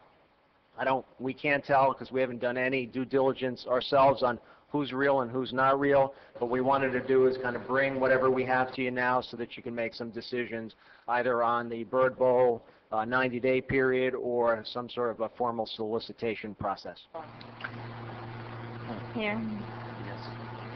Again, I'm going to ask you, because we were tied up for a year with the other principal regarding financing. Yes. Can you bring to the table a commitment for X amount of dollars? We're ready to sign a letter of intent and put a deposit up. Yes. So I spoke with this guy from the Krispy Kreme place. His name is Jimmy Constantino, and I spoke with him before. He wanted to come down here to the meeting with me, but he couldn't make it today, and he's very interested and very, very ready to do it. And as far as the Carters are concerned, Paula happens to be. I'm very good friends with Paula, and I spoke to her about a few things about the bowling center over here, so that could be a joint venture as well. So. Mayor, would it be possible to, I don't know if this is possible or not, but to have the entities talk to the manager staff and perhaps we come back with some actual hard figures, if with contingencies as far as if the due diligence is done properly. 'Cause you do have due diligence. Everybody has due diligence. You know, you have to have some things there. But I mean, is it possible to give them a week to meet with the manager and see if these things that, for example, that I've asked tonight about the money situation, just give us a chance to validate that and make sure it's in place, because I really don't see any need to have to go out so soon, especially with the experience. And I didn't ask, we haven't asked, I don't think, how many years experience have you read, really? I've been doing this for 20 years. 20 years. And how long have you owned your own bowling alley? I've owned the one in Boca now for the past 5 years. And do you own the building or do you lease? I lease the property. You lease the property? Yes, ma'am. Okay. All right, well, that's just some food for thought. Thank you. That's fine. Thank you. Any other suggestions? Mr. Mayor, my purpose for the RFP, again, was just to make sure that we got competition, that we got the best deal. And so if we determine that we don't need the RFP because we have 3 or 4 people who are already at the table, you know, that at least is better than just giving it outright to one person without checking the waters. I still think it'd be better to do some sort of RFP because there may be other entities out there other than these 3. And I think the more competition, the better. But my biggest thing was just making sure that we had the competition and that we negotiated with multiple parties simultaneously and didn't shut everybody out. I agree. So, One option would be for us to then meet with all 3, get a formal proposal from each, one of which could be verbal, saying our proposal is we need 90 days. That could be it too, and their position has been fairly consistent, and then you'll still be able to weigh that with the other 2. And so if that's your will, that's what we can do. I think even 30 days to the next council meeting, you come back and you bring back the... Formal proposals. Formal proposals, yeah. 30 days, everybody... That's fine. Turns around and If comes that's back. the will of the mayor and council, that's what we'll do. Next council meeting. Mr. Mayor. Okay. Yeah, I agree, because it's very similar to what we did with the baseball stadium. You know, we had, after the RFP was finished, we had all these people come in and wanted to make use of it, and so we simultaneously negotiated with everybody, and they all got their chance to present their final proposal, and we made a choice, and it was based on all facts and circumstances. And since we have them here, just to clarify, are they all 3 of them willing to submit proposals within 30 days? Yes? Yes? The proposal that's submitted is a letter on the proposal for me to say, not even utilities. Once it's submitted in formal proposal, then Okay, we'll... Sure. And we're ready to meet with your plan, build business plan. That's what we need. We need 90 days. Anything short of that for us, that doesn't work. I understand. Okay, then we'll hear from you in 30 days. Thank you. Okay. Thank you. Okay, we get to really go to work. Okay. Motion to approve the consent agenda, January 18, 2012 council meeting minutes, and February 13, 2012 special call minutes. Motion to move. I move. Thank you. Second? Second. All in favor? Aye. Any nays? Item carries. Number 8, public hearing ordinance land use item ETC. Richard? Please be advised that the following items on the agenda are quasi-judicial in nature. If you wish to comment upon any of these items, please indicate the item number you would like to address when the announcement regarding the quasi-judicial item is made. An opportunity for persons to speak on each item will be made available after the applicant and staff have made their presentations on each item. Swearing in all testimony, including public testimony and evidence, will be made under oath or affirmation. Additionally, each person who gives testimony may be subject to cross-examination. If you do not wish to either be cross-examined or sworn, your testimony will be given its due weight. The general public will not be permitted to cross-examine witnesses, but the public may request the council to ask questions of staff or witnesses on their behalf. The full agenda packet on each item is hereby entered into the record. Persons representing organizations must present evidence of their authority to speak for the organization, and further details of the quasi-judicial procedures may be obtained from the clerk. In accordance with Code Section 2-591, any lobbyist must register before addressing the council on any of the following items: At this time, council members must disclose any ex parte communications concerning any of the items on this evening's quasi-agenda. Yes. To the mayor, I must disclose tab 11, 12, 13, and 14. I spoke with the representative. Thank you. Mr. Mayor? Yes, sir. Yeah, same as well. Tab 11, 12, 13, 14. I also had a conversation with the applicant. Ditto. Hearing none others, at this time, the clerk will... I better say ditto, because I don't know if I did or not. I can't remember. They're two good brothers. I'm not worried about it. Yes, I probably spoke with them, too. At this time, the clerk will swear in any persons who wish to testify in any of the following quasi-items. Please stand and raise your right hand and repeat after me. I state your name. Hereby swear or affirm that the information I present shall be the truth and nothing but the truth, so help me God. You may be seated. Thank you. Mr. Mayor, members of council, your first item is tab 10. This is a final order of the City of Homestead, Florida, granting a certificate of use to allow the operation of a restaurant with on-premises sale and consumption of beer and wine located at 80 Northeast 15th Street as legally described in Exhibit A and providing for an effective date. Okay. Move it. Thank you. Second. Discussion.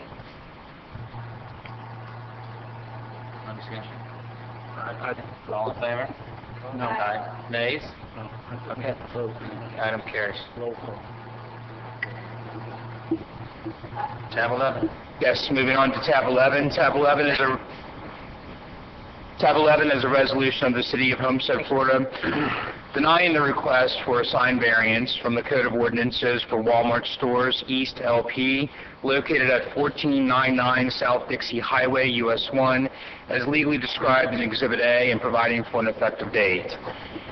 And, Mr. Mayor, just for you and the council, I'm not sure how detailed the applicant will be getting into their presentation on the sign variance, but tab 11, tab 12, and tab 13 all pertain to a proposed Walmart neighborhood supermarket. But all different items. Correct. The first is consideration of a sign variance. We're taking them individually. That's my question. You're taking them individually, but some of the presentation that the applicant may be giving you on the first item might just carry over. Yeah. Okay. Gotcha.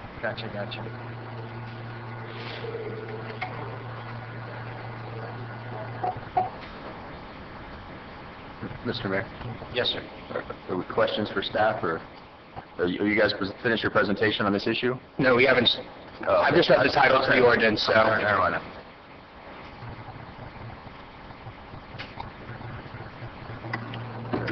Mr. Mayor, are you ready for a staff report? Okay, yeah, thank you very much. Staff recommends the mayor and council deny the requested sign variance for Walmart to place a 273-square-foot monument sign, 341% larger than the sign permitted by code. The variance request requires the applicant meet criteria for approval set forth by Chapter 30, Section 30-42C, 1 through 8. The applicant must demonstrate that a hardship exists which necessitates a departure from the 80-square-foot maximum area requirement of the sign code. The applicant asserts, as you'll hear in their presentation, that the site provides limited visibility for the sign from US 1, necessitating the need for a larger sign. After the evaluation, we determined that the staff determined that the property's US 1 frontage provides the same visibility for the site and the sign exists for any other property on the US 1 corridor. Additionally, the variance is significantly greater than the minimum required. The Planning and Zoning Board, however, recommended approval of the sign variance in our January 25th meeting. Okay. The zoning board recommended approval. Staff recommended denial?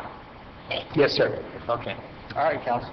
Yes, Mr. Mayor. I have a question. The proposed sign that they have, how much, or what size is it compared to, say, the one we give the variance to the Chevrolet dealership, and then we also, I think, had a hotel site come in on Campbell Drive, and they also had a sign variance. What is the difference in size, square footage-wise? Are they close?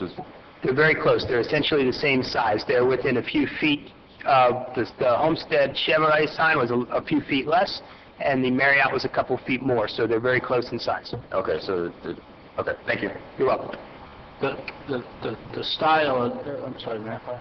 The style of the Marriott sign is quite a bit different, though, correct? Wasn't that like stacked up high so that they could put 5 or 6? Yes, sir. Or however many properties or businesses they ended up with on the property? All three signs are a little bit different. The Marriott sign was a multiple tenant sign. It was still a monument sign. This sign, essentially a single tenant sign, a monument sign, and we converted the Chevrolet sign into a monument sign, but it's much taller and was a little bit more of a deviation, more like the pole signs that we were trying to, that the code changed from. I've got square footage, but could somebody from the team tell me what the dimensions of the sign are, what the breakdown is? I've just got total square footage in my package. Sure, good evening. Patty Beloita from Broad and Cassell, offices at 1 Biscayne Tower. I'm joined by Mike Blinn of BRR Architects, who can let you know the exact dimensions of the sign that we're proposing. Good evening. My name's Mike Blinn. I'm with BRR Architecture, 6700 Antioch Plaza in Merriam, Kansas. I am registered in the state of Florida as an architect. As far as the square footage for the sign, proposed monument sign number 2, which is the smaller sign, is actually 79.38 square feet. So it is under the allowable 80 square foot monument sign. The larger sign, monument sign 1, which sits out onto the corner, is actually 275 square feet. It is 15 foot 2 tall by overall dimension and 18 foot 2 wide. The actual panel for the Walmart Neighborhood Market is 16 feet by 6 feet, and the multi-tenant sign piece of that is 2 foot by 10 foot.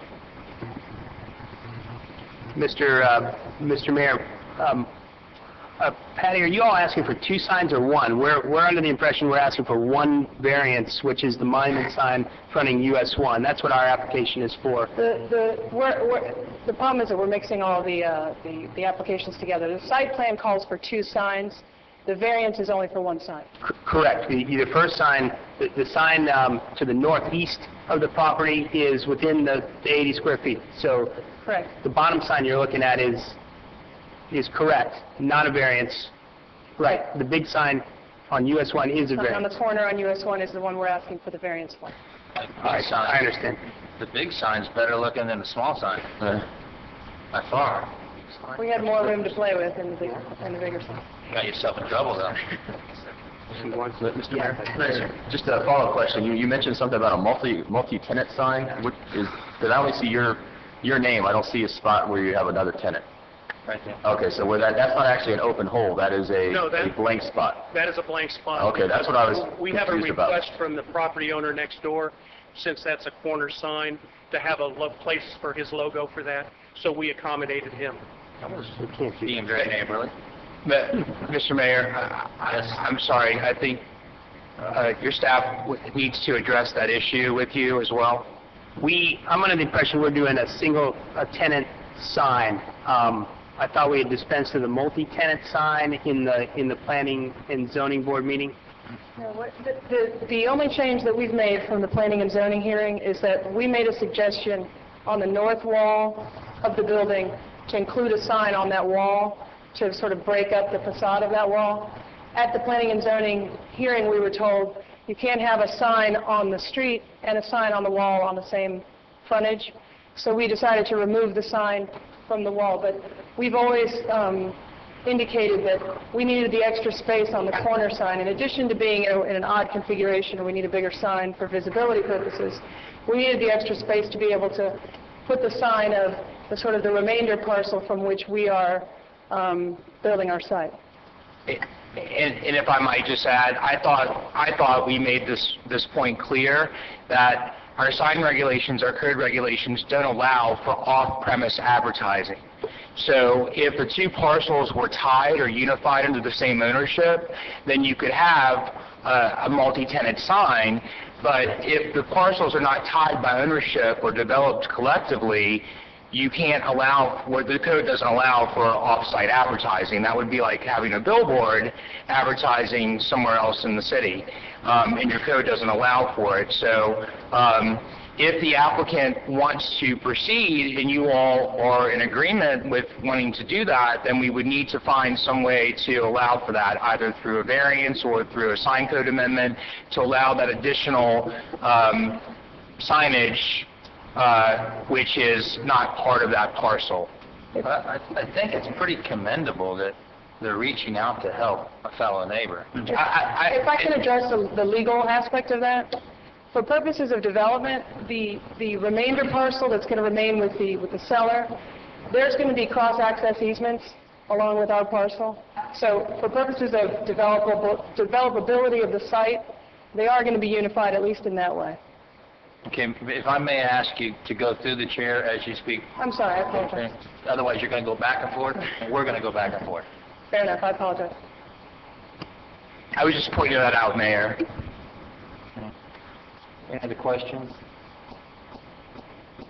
Because personally, I think we're looking at a very minor issue on a very large project that's going to bring a lot of good jobs here. So you know how I'm going, and that is to find a way to make this sign work. Simple as that. That's where I'm at. I think we owe it to them. I think that they're coming here with a great product, and I think we'll be very happy and accommodating to have them. Mr. Rick? Yes, sir. Whoever. You first. Okay. I mean, I agree. I think one of the things, same thing issue came up when we built the Chevrolet dealership as well as the hotel. That is, I think that we need to reevaluate our sign code such that for the major corridors, for the US 1, Campbell Drive corridor, any other major corridor we have, that we take into account these larger type monument, classy done signs, where they may not belong on our side streets and some other places, but on the main corridor where you have a lot of traffic moving very quickly, the bigger the sign, you're going to be able to attract your business, you're going to be able to see where you want to shop a little bit easier that way. So I think it makes sense to me for that purpose.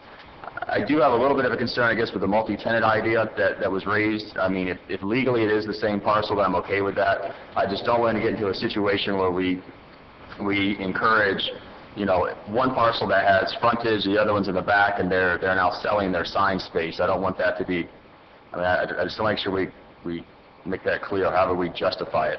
I have no problem with two people being on the same sign, but if it's legally because they're connected, then I'm okay with that. If it's not, then I don't know if I'm as thrilled with it. Yes. Mayor, just a quick question.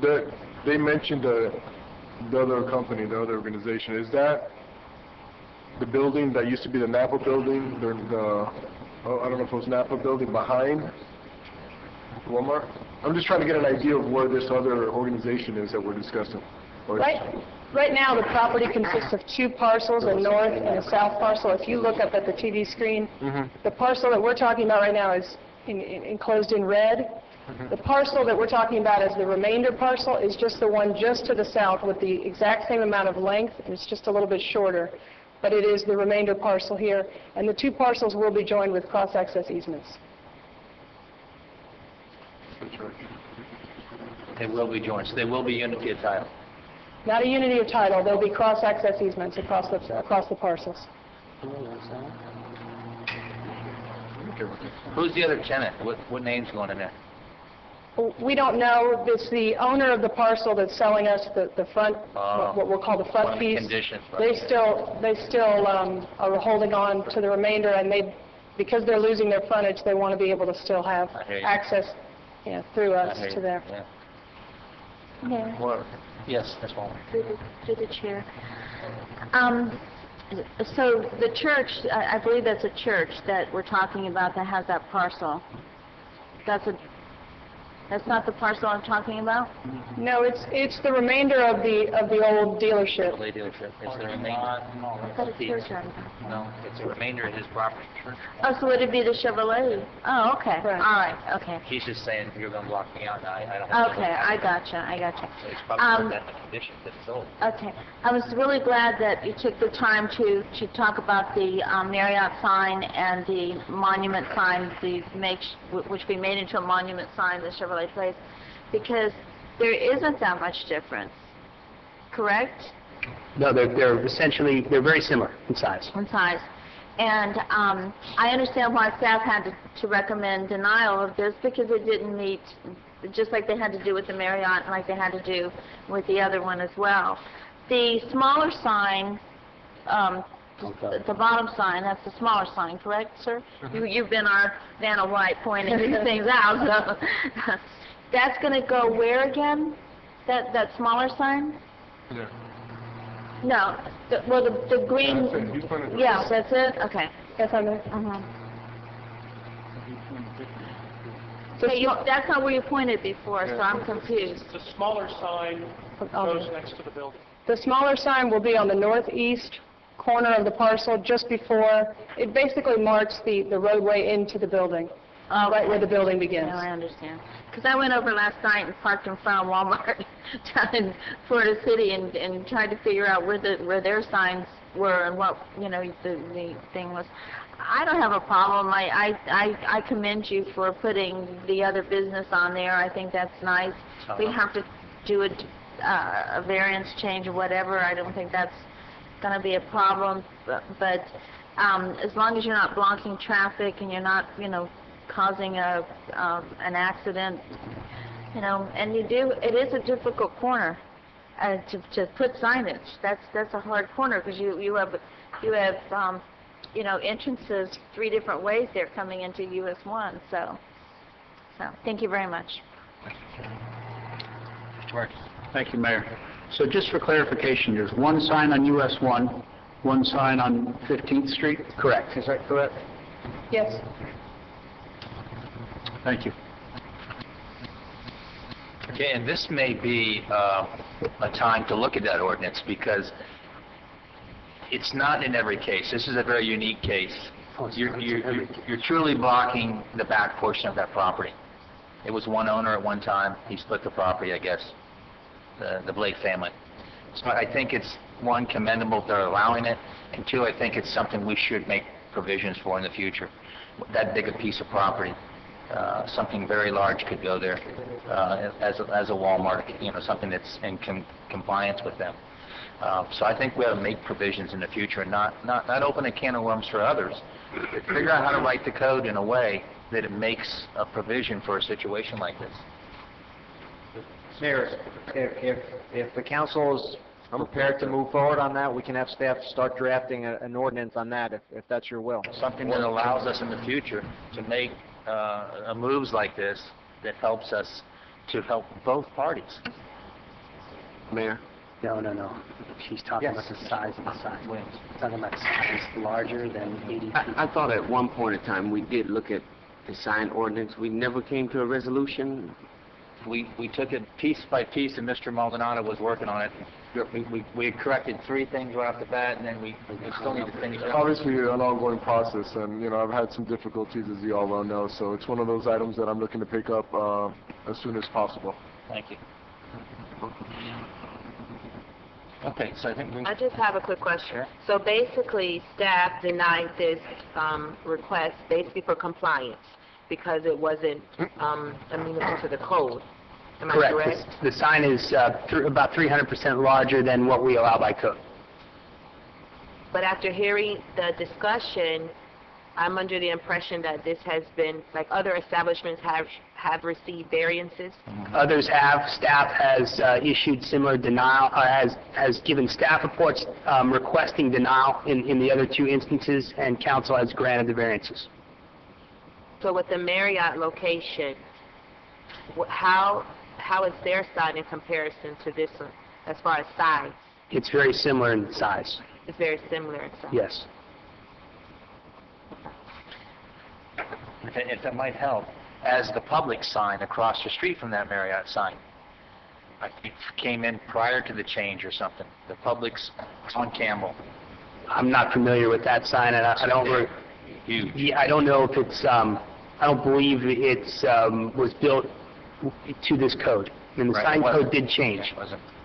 The sign code changed, and we went from what we allowed, really tall pole signs, as they call them, like you'd see on US. I mean, US 1 is filled with pole signs from Miami to Homestead. Almost every sign is a pole sign. They're very tall. They're up on posts. They're called pylon signs in the county.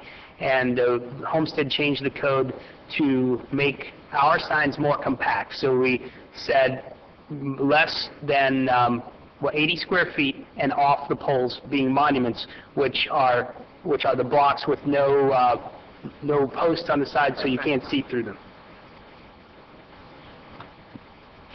So, I'm just trying to digest all of this. So the reason that you're requesting the sign variance is because you want to be able to place other businesses on that little platform right there, the little slab? It's part of the reason we're asking for a bigger sign. The other reason is sort of twofold, and it's all because of the configuration of the property. The sign itself will sit on a corner to try to, so that traffic can see us from US 1. A lot of properties that have frontage on US 1 benefit from the big sign that's on the building. As you drive by, you can see either the sign that's on the street or the building, and you'll know that's where, the Walmart is or whatever other, store you're going to be frequenting is. In this case, because the store is set back and there's no building frontage on US 1, it's just that little corner, we don't benefit from the building sign to indicate to drivers on US 1 that our building is here. That's why we propose that we meet the elements of a variance, because we are configured differently and we don't share the same benefits that others share on US 1 for purposes of signage. And so that's why we're asking for a bigger sign.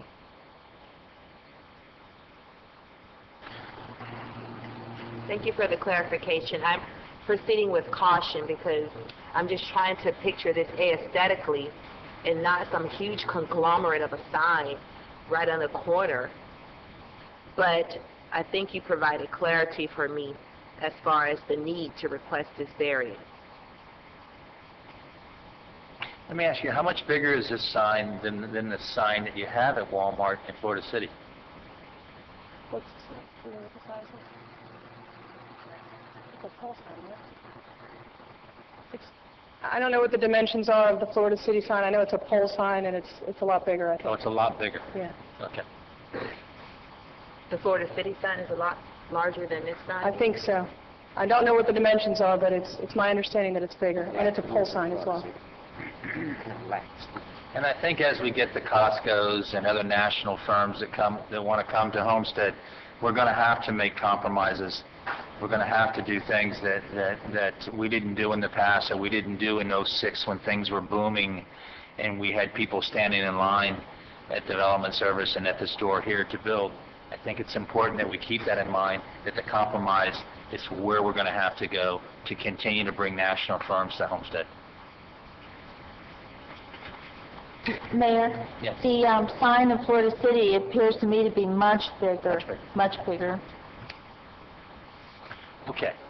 Do we have a consensus to move forward and work the wording, not only for this, but for the future, when you have two pieces of property back to back like that, one hiding the other one? That's what I'd like to see done. I'd like to see some suggestions. Mr. Manager, brought back to We'll have us. staff draft some Yes. options for you for Thank you. these types of circumstances, then you can consider an ordinance change. Okay, good deal. Yes. May I ask for clarification? Point of clarification, if I could, too, Mayor. Since they're asking for a variance that's not talked about in tonight's language, with the second sign being on there, do we need to do anything? I raised the issue. I think that I can work with the applicant with regards to their cross-access agreements to meet the standards of the code for that additional square footage in multi-tenant. So you wouldn't be able to add another variance tonight because it's not noticed for this evening. Right. So I think Joe and myself can work with the applicant to meet the standards in the code, as long as Patty can provide me with this cross-access easements, then I think will be sufficient for purposes. I think times are in their favor and ours, because I don't think they need the second piece of property sign hung tomorrow, so. I don't think there's any sign going to go in there, is there, tomorrow? Yeah, but when you build the Not tomorrow, no. But you know what I mean. It's It'll part take of our- several months to work on. It's part of our purchase and sale agreement That's to what I try to figured get it that was. accommodation. Figured it was. I'm not sure what the timing is. I do think we comply with the code if we tie the properties together with cross-access easements, sorry. Okay. May I ask for clarification? When we go back into the code and address it, my understanding is that we're going to address two items. One, the size of signs along major corridors, maybe Campbell and US 1, and to look at things that may be over 80 square feet. And the second is to deal with items such as this, which would be multi-tenant signs on properties that have poor frontage or bad visibility. Is my understanding of that correct? Yeah, that's very dead on. I think that we've already made tremendous strides in going from pole signs to monument signs. And I have to agree with you, they look much better. Because when the Chevrolet place, they did a great job, by the way, on modifying that sign. I don't know what they spent on it, but they took a single pole sign and made it a monument sign, and it's absolutely beautiful. So I think Homestead has made a big stride in correcting some of the old crummy-looking signage. But today it's marketing. It's all about marketing, and if we don't loosen up, we will lose some national firms. I just would like to say, once we address the code and finalize it, we need to stick to it. Because you make these rules, and then someone comes in and we're continuing to amend and change them. So once you address it, let's keep it there. Whoever comes in, they have to go by the code.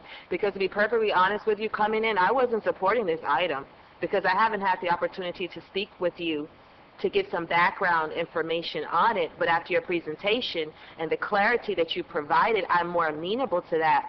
But once we finalize the code, I'm sticking to it. Yeah. And honestly, I'm going to always be flexible because things change. They change year by year by year. And I've seen national and non-national firms stand right there and say, without this, we cannot build. We cannot build in your town, whether it be McDonald's, whether it be Publix, whether it be Walmart. They say we cannot deviate. Chevrolet dealership said we cannot deviate from what our national foundation says that we do. So I just think there's always some type of compromise that's coming along that we're going to have to deal with as a council. And I totally agree with you, Mayor. We have to be, open our arms and be hospitable to these businesses, especially like the Walmarts of the world. So hopefully when you come and you work on this code, it will be just that. It will be hospitable to these businesses. But at some point, we have to have a backbone, Mayor. And I know you're all for businesses, but we have to stick to our guns at some point so that we just don't have anybody knocking down our doors asking for this and that. So I hope you understand where I'm coming from. Well, I would say no one's never told me I had a backbone. I've got too much backbone. I never know when to back off. Mayor. Mayor. Yes, sir. Yes. I commend you in reference to this because when I look at the layout of this city, I see it very difficult for companies that are kind of set back or off US 1 or because of the layout of our city. I see it somewhat difficult. Obviously we have companies that are trying to put signs and grab attention because it's the most important thing for a company. So with that, I'm glad that I know we've been working on it, but I'm glad that we're being hospitable to these organizations and making sure that we help them become successful. And I think that's what we're trying to do here. Thank you very much, and no pun to development services at all, because this is a new endeavor for you here with the signage that was here in place when you came. But I can tell you, Homestead is way off, way off. Florida City signage is ahead of Homestead right now. You tell me why in our 2.5 miles we don't have not one billboard sign on the turnpike, not one, because we have an ordinance that says no billboard signs. Now, what makes sense? Why no billboard signs? No billboard signs in Homestead and no billboard signs on the turnpike. So I say, why you got that book open? Figure out why we don't have a billboard sign on the turnpike at least. in the state, they're state of the art. They have 4 and 5 different advertisements on at one time. They flip and turn, and it's not the old wood and boards and paint. It's state of the art, and I think that we deserve one. I think we need to be able to advertise to those 5-6 million people that traveled down to the Keys. And this last weekend, there was probably 5 million in the Keys. I was down there, it was bumper to bumper. They all went by Homestead, and they all came back by Homestead. I don't think there's even a sign that says Homestead. That's true. So I think we're behind. I think it's time to move up. Do you want me to include billboards in that? I think billboards are important when they're done right. Just to smother your town with billboards is a different story. But there are 2 state-of-the-art billboards in the short little distance that Florida City has. Might I suggest we deal with those 2 issues differently, because there's a whole slew of case law on billboards and issues involving billboards, so maybe we take them as 2 separate ordinances, but we'll look at both and bring both to you as separate items. Okay, thank you. Sorry to get off the track. It was a good time to jump on it. Okay, so where we're at, we got a general consensus, we're moving forward with an accommodation on these 2 signs, right? Okay. Richard, what do we need to do? Move forward and approval, right? There's a motion and a second on the floor, and I'm assuming the motion and the second on the floor is for the resolution which denies the sign variance, so... You can't just move forward, we gotta vote. So, someone will have to withdraw? Maker of the motion. With discussion. Huh? Can you remember? You just amend the motion to approve, correct? Or you just Correct. vote no. Oh, you just vote no? Or you just vote no and then it's done. Well, let's clear the first motion out by voting. Mayor, I'm going to ask, we have to open this for public hearing. We're in a quasi-judicial arena, so I would see if there's any public comment. At this point, I'll open the... Any final comment from council? Hearing none, I'll open the public hearing. Is there any comment from the public? Hearing none and seeing none, I'll close the public hearing. Final comment from council. Okay, hearing none.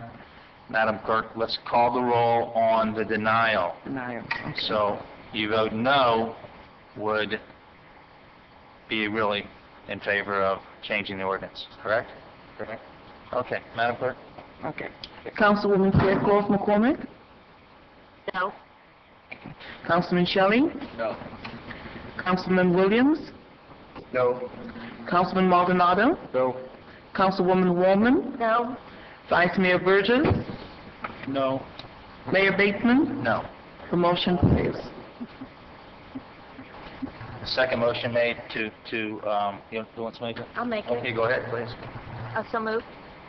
Motion in favor to accommodate what needs to be done. Let's look at Make that. So James, what motion do you think that we need here?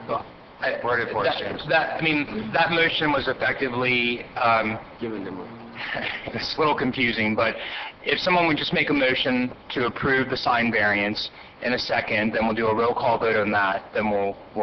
Motion to I move made this that one. motion. She made it. Who seconded it? Sorry. I'll second it. Okay. Roll call. Councilman Williams? Yes. Councilman Maldonado? Yes. Councilwoman Wallman? Yes. Vice Mayor Burgess? Yes. Councilwoman Fairclough McCormick? Yes. Councilman Shelley? Yes. Mayor Bateman? Yes. The motion carries. Thank you, Madam Clerk. Thank you. All right, Mayor, moving on to item 12. This is a resolution of the City of Homestead, Florida, granting site plan approval for an approximately 42,130 square foot supermarket and drive-through pharmacy located at 1499 South Dixie Highway, as legally described in Exhibit A and providing for an effective date. I'll make that motion again, Mayor. So move. Okay, second. Second. Okay. This is quasi, so we need to open again too, right? Yes, sir. Okay, any comments from council? Just, I know when we had our discussions, I talked to you about a problem that we have here in the city with shopping carts leaving the properties of where they are, and I suggested and requested perhaps we build a berm or something around it which would prohibit. And in my plans, I can't really tell what is it, and I'm just wondering if any of that came to light in your final drawings here. Introduce Jerry Compton, who's also here with us, Reese from Creech Engineering, the civil engineers for the project. Yes, we could place a cart containment system on the site, which will keep all the, similar to the other supermarket here in town, it'll keep all the carts on site. I understand the cart containment. Problem is, we've got a large population of people that walk, and on a daily basis, we have our QRT team that's out filling trucks up with shopping carts that have left the Publix where they have it, the Florida City Walmart, Florida City Home Depot, and I was trying to, my intention was, one, to help keep the city clean of the shopping carts that would be from a new place, and two, help you guys from the expense of losing shopping carts. My question was, on the perimeter of the property, or my suggestion, was perhaps we build something that would contain the whole parking, your whole property, and it would also beautify if there were some trees and stuff up there, which made it more difficult for the patrons to leave the property with stuff. Because in my eyes, your containment centers do not work in this area. This is Michelle Azell-Belair. She is the Senior Manager for Public Affairs and Government Relations for Walmart. Good evening, Mayor and council members. For the record, my name is Michelle Belair with Walmart Stores Incorporated. Offices at 7725 Northwest 48th Street in Doral, Florida. With respect to your question, we have contemplated a cart containment system for this particular site. It is an electronic cart containment system, which by no means I would not represent to you that it is perfect. They can effectively be lifted off. It is a containment system so that we can maintain our property or those carts on our property. It is an incredible cost to the business once we lose them, and they do walk. And certainly we want to stay within city and county code.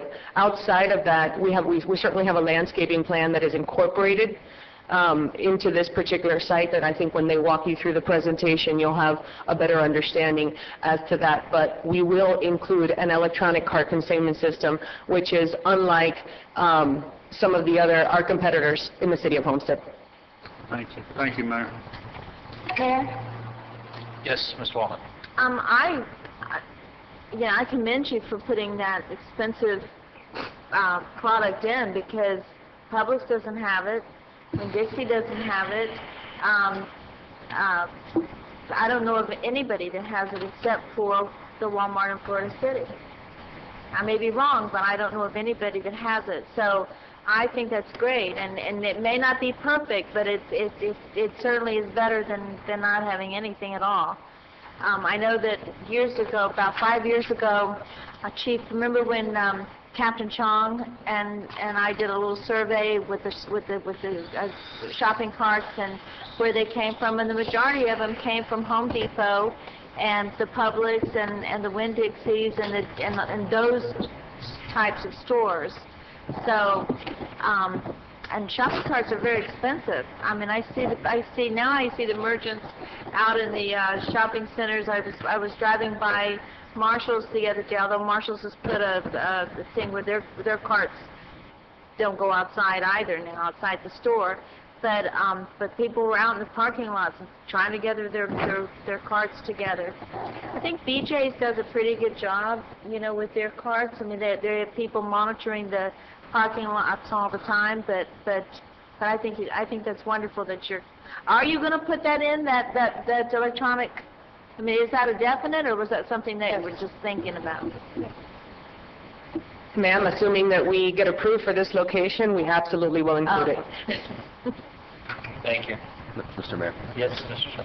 My question to staff is that in that area, everyone I talk to, they're excited about this product coming here. However, they all raise the same issue, and that is the traffic.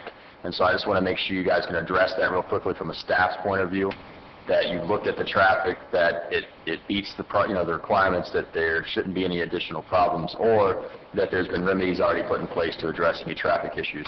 Correct. We work with the applicant to develop a methodology for their traffic review. They followed the methodology. We reviewed their traffic review and found that they were in compliance with all the level of service standards. And then excellent firm McMahon & Associates do that. If they would like to speak to that, they can give you all the detail in the world. Mr. Mayor, I have John Kim from McMahon Associates. He was our traffic engineer, and he performed the study. He can answer any questions you may have. Good evening. For the record, John Kim with McMahon Associates, Inc., with offices at 5500 Village Boulevard, West Palm Beach, Florida. We did look at 5 intersections. In the case of that intersection of 304 and US 1, we actually used a little more detailed analysis when we did at the other 4 intersections because of the 5th leg. It's a 5-legged intersection. And we did have to tweak the timing a bit because obviously the timing now is not accommodating the kind of traffic we're going to add to it. And so when we kept all the parameters the same and just changed the timing somewhat, we did meet levels of service D and better. So I feel confident that we can make that intersection function within your levels of service. Just one quick follow-up there. And are you adding any kind of medians or anything to the roadways? Or are you doing any kind of improvements there to address the traffic flow with people turning in and out of your facility? I don't think we proposed any because we didn't see the need, but we didn't propose any improvements at the intersection. I believe we're doing some improvements for some of the driveways along 304 Street. That's what I mean, not the intersection itself, but off of 304 Street. So to keep people from trying to go the wrong way, kind of keeps the traffic flowing up and down those side roads. Yes, sir. I think the first driveway east of that intersection is our main driveway, and so we're proposing separate left turn and separate right turn, depending on which direction you're coming on. Okay. All right. Thank you. Thank you, sir. Thank you. Any final questions? No, hearing no final questions. Did we open the public? Okay. Open the public. Any for some public comment? Any public comment? Hearing none, seeing none, I close the public hearing. Final comments from council. Madam Clerk, call the roll. I'm sorry, Mr. Mayor, before you call roll, there's a motion and a second on the floor to approve the resolution for site plan. Do you all want to add a condition under the conditions list of the resolution that the applicant's required to install electronic shopping cart containment system on the site? I'm happy taking their word. I'm happy taking their word for it. Whatever you... Let's move on. We've got it. Clerk, call the roll. Thank you. Councilman Maldonado.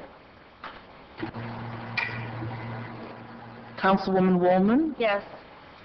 Vice Mayor Burgess. Yes. Councilwoman Faircloth McCormick. Yes. Councilman Shelley. Yes. Councilman Williams. Yes. Mayor Bateman. Yes. The motion carries. Thank you, Madam Clerk. Thank you. 13, tab 13. Yes, moving on to tab 13, which is the last component of the Walmart this evening. Tab 13 is a final order of the City of Homestead, Florida, granting a certificate of use to allow the operation of a supermarket with on-premises sales of beer and wine located at 1499 South Dixie Highway as legally described in Exhibit A and providing for an effective date. Move it. Thank you. Second? Second. Okay. Staff? Staff recommends that the mayor and council approve the final order for a certificate of use for the sale of beer and wine for off-premises consumption only, as it meets the criteria set forth in our code. The sale of beer and wine from this retail store would be considered an accessory use to the principal use as a supermarket and pharmacy. Therefore, the location restrictions that we have listed in the code are not applicable. The sale of beer and wine are subject to the provisions in Section 3-11C as it relates to certificate of use, and we've determined that the proposed request does meet these criteria, and it's compatible with the adjacent properties and surrounding neighborhoods, so we recommend approval. Okay. Questions from council? Hearing none, I'll open the public hearing. Questions from the public? Hearing none, seeing none, I'll close the public hearing. Final questions from council. Madam Clerk, call the roll. Councilwoman Foreman. Yes. Vice Mayor Burgess. Yes. Councilwoman Faircloth McCormick. Yes. Councilman Shelley. Yes. Councilman Williams. Yes. Councilman Maldonado. Yes. Mayor Bateman. Yes. The motion carries. Thank you, Madam Clerk. Thank you. Okay, tab 14. Yes, moving on to tab 14. Tab 14 is the first reading of an ordinance of the City of Homestead, Florida, granting the request of Walmart Stores East LP for an amendment to ordinance number 950642, providing for removal of a previously approved use variance, allowing automobile services and facilities on an approximately 5.48 acre site located at 1499 South Dixie Highway, as legally described in Exhibit A, and providing for an effective date. Motion. I move. Thank you. Second. Staff report. Staff recommends that the mayor and council approve the attached ordinance granting the request of Walmart for the removal of the previously approved use variance. Walmart, in association with their site plan submittal, is requesting the removal of this variances on the property, which the variance allows automobiles, services, and facilities. When the property was annexed into the city, the property was rezoned to B2 and provided a use variance, which would allow the continued operation of the car dealership that was located on site. So the applicant just seeks to remove this since it's no longer applicable due to the resulting change to a use that's a supermarket and a pharmacy. So it's just a bit of housekeeping. Questions from council? Hearing none, I'll open the public hearing. Questions from the public? Hearing none, seeing none, I'll close the public hearing. Final questions from council. Madam Clerk? Vice Mayor Burgess? Yes. Councilwoman Fairclough McCormick? Yes. Councilman Shelley? Yes. Councilman Williams? Yes. Councilman Maldonado? Yes. Councilwoman Woolman? Yes. Mayor Bateman? Yes. The motion carries. Thank you, Madam Clerk. Thank you. 15. Yes, moving on to tab 15. That completes your quasi-judicial items. Moving on to your legislative items. Tab 15 is the first reading of an ordinance of the City of Homestead, Florida, amending the City Code of Ordinances by amending Chapter 32, Design Standards, Article 5, Public Art Program, Section 3238, Applicability, providing for severability, providing for inclusion in the code, providing for conflicts, and providing for an effective date. And I would like to state, Mr. Mayor, members of the council, staff has one proposed change to the ordinance under the effective date, where the ordinance says it's effective immediately upon adoption. We would like to add language to say that it retroactively applies back to September 21st of 2011. That's the date in which Everglades Charter School was approved, and they're the ones who were seeking the exemption to this. So in order to provide for that exemption, we would need to retroactively apply this ordinance back to the 21st of 2011. 21st. September 21st, 2011. Okay. Okay, motion to move it on? I move it. Second? I'll second it. Okay. Staff report? Yes, staff recommends that the mayor and council approve the attached ordinance amending the code, section 32-38, which relates to the applicability of the city's public art regulations. Approval of this amendment would provide an exemption to schools from the public art program. In addition, the Planning and Zoning Board recommended approval of the proposed ordinance with a couple of conditions. One, that religious institutions or places of worship be added to the list of exemptions, and two, that the mayor appoint a chairman to the Public Art Committee. We were instructed to do this during our January 18th council meeting,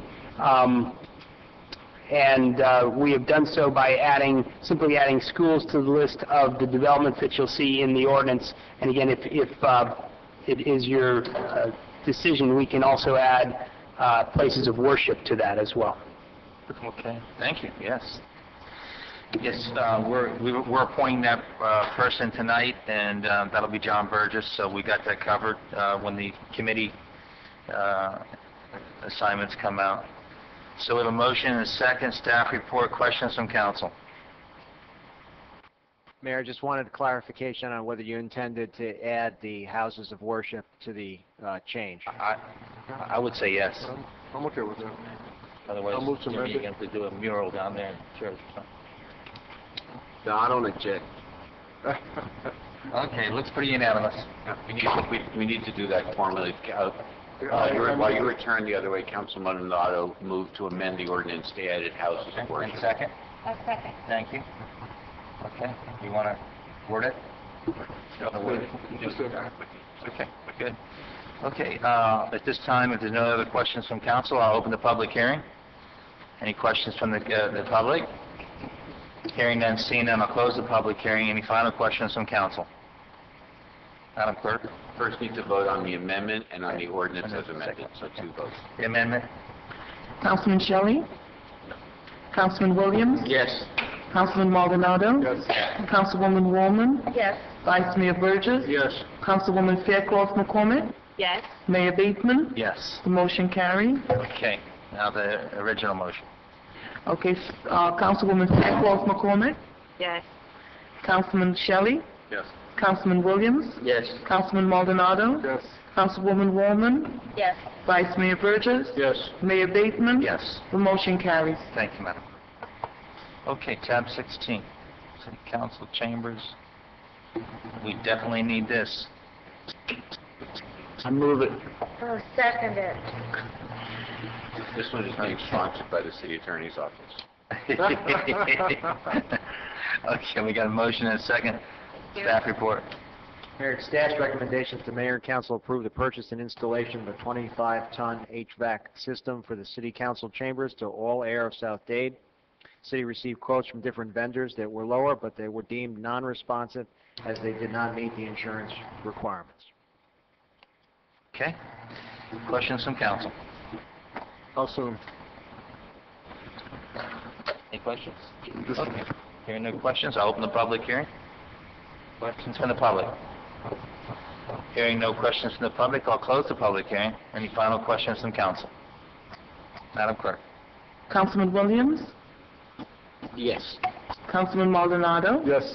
Councilwoman Wallman? Yes. Vice Mayor Burgess? Yes. Councilwoman Fairclough McCormick? Yes. Councilman Shelley? Yes. Mayor Bateman? Yes. The motion carries. Thank you, Madam Clerk. Number 17, we're getting there. Resolution of the City Council of the City of Homestead, Florida, opposing Florida House Bill 1063, House Bill 4025, and Florida Senate Bill 760 to repeal Chapter 205, which would eliminate the Local Business Act tax, resulting in a loss of revenue to the City of Homestead, providing for implementation and an effective date. Motion? Move it. Second? Second. Thank you, staff. It's staff recommendation that the mayor and council approve the attached resolution opposing the bills that were aforementioned to repeal Florida Statute 205, authorizing local governments to level local business taxes, potentially causing a negative impact to the city, to city revenues between the fiscal years of 2013 and 2019 through 2019 of approximately $1.5 million. Revenues authorized by local governments to pay for general fund expenditures are very limited, as you all know. The property tax is authorized from the state constitution. The other sources specifically authorized by the state legislature for municipalities are the business tax receipts, which are formerly occupational license, communication service taxes, and municipal utilities taxes. The amount of the tax and the occupations and businesses that the tax is imposed on are determined by the local governments. Generally, local business tax revenues are used to assist in the funding of services critical to those businesses that are taxed, such as zoning, permitting, code enforcement, police, and fire. Local governments also utilize these business tax receipts to help fund economic development initiatives, so we would recommend that you oppose this bill, these bills. Okay, questions from council? So, Hearing no questions from council, I'll open the public hearing. Questions from the public? Hearing none, I'll close the public hearing. Final questions from council? Madam Clerk? Councilman Maldonado? Yes. Councilwoman Wallman? yes. Vice Mayor Burgess? Yes. Councilwoman Fairclough McCormick? Yes. Councilman Shelley? No. Councilman Williams? Yes. Mayor Bateman? Yes. The motion carries. Thank you, Madam Clerk. Tab 18. Mr. Mayor, I can read, if you want, 18, 19, and 20, which are the 3 items that are coming from the CRA that you dealt with earlier in the day, and you can vote on them together. Sure. A resolution of the City Council of the City of Homestead, Florida, approving a proposal from Performance Engineering Consulting for the completion of 4th Street Streetscape Improvement Project by Bermeo Ahonilla Partners. Recognize exemption from competitive bidding, providing for implementation, effective date. A resolution of the City Council of the City of Homestead of Florida, approving a proposal for the performance of engineering consulting services for the North Flower Avenue area project for May Allen Partners, recognize exemption from competitive bidding, providing for an effective date. Resolution of the City Council of the City of Homestead, Florida, approving proposal for the performance of engineering consultant services necessary for the completion of Phase 2, the Washington Avenue Improvement Project by Kinley Horn Associates, providing for exemption, competitive bidding, providing for an implementation and effective date. Motion. Move it on. Thank you. Second. Second. Okay. Staff. Staff recommends that the mayor and council approve the attached resolution and authorize the city manager to accept the proposal for engineering services for the Southwest 4th Streetscape and roadways improvements from Ramiro Ajamil and Partners, Inc. This agreement is provided in accordance with the current non-exclusive professional service agreement, RFQ 2007-15, continuing professional services. And Mr. Mayor, the other two are the similar ones. One's for the North Flagler Avenue. I'm not gonna ask them to read all three. Perfect. That's good. We got it. Okay. At this point, questions from council on any of them? Hearing none, I'll open the public hearing on 17, 18, and 19. No, 18, 19, and 20. Any questions from the public? Hearing none, seeing none, I'll close the public hearing. Any final questions from council? Okay, 18, 19, and 20, Madam Clerk. Councilwoman Woolman? Yes. Vice Mayor Burgess? Yes. Councilwoman Fairclough McCormick? Yes. Councilman Shelley? Yes. Councilman Williams? Yes. Councilman Maldonado? Yes. Mayor Bateman? Yes. The motion carries. Okay, do we need to do that 3 times? No. That's it. Good deal. All right, any final comments from council? Let's see, start off with city attorney. Okay, Councilman Shelley. Thank you. Councilman Williams. Councilman Maldonado. Maldonado. Thanks, sir. Few items. Through the manager, I can't recall, but I can't recall that I mentioned about the northbound entrance to the turnpike, where in the morning time, there's a big traffic delay, and they're making a left-hand turn. My concern has always been not only the delay on that, but the danger of it. What just happened that last week, my sister just came back down from Puerto Rico. She was living up there. She made that left-hand turn, and she got in an accident. She got hit. She's okay. But it was one of those things like, I swear I just spoke about it. So can we look into what can we do if we could get a traffic light there? Because when we had spoken, I said, well, maybe we can make a northbound entrance to the right-hand side, and that would be easier. But then it really won't work, because then you have all the northbound, the traffic that's coming from US 1 over this way. So if we could look into that, I kind of foresaw some issues there that hit home, and so again, if we could just make sure we work on that. That's that. I'll be heading to San Francisco this weekend with NALEL, National Association of Elected Latinos, and we'll be working on, I'll be finishing up my 3rd year initiative on bringing healthy communities. So after I wrap that up with them, I'm going to be looking forward to working with the city manager and staff and trying to bring some of those methodologies in healthy communities down here to Homestead. And that's about it for me. Thank you. Thank you. Mrs. Wallman. Yes. Well, I guess this will be my last report for the customer service, because I can see that Mr. Burgess was signed that tonight. But I'm going to go ahead and give it, because we met last week, and I'm so proud of this task force. I formed it. It was my idea. I put it together, and we formed it, and we had our meeting last week, and I'm still going to help you, Mr. Burgess. I'm there for you. I need you. And I'm there for you. But I just want to tell you what we have accomplished this year. The department worked on the reduction of delinquent utility accounts. It was decreased the total number of past due residential accounts from 4,059 to 2,372. That's magnificent. That's huge, huge. In 2011, they began assessing liens for utility services, and they filed over 400 liens totaling $683,000 and collected $88,000 from paid liens since May of 2011. Outstanding.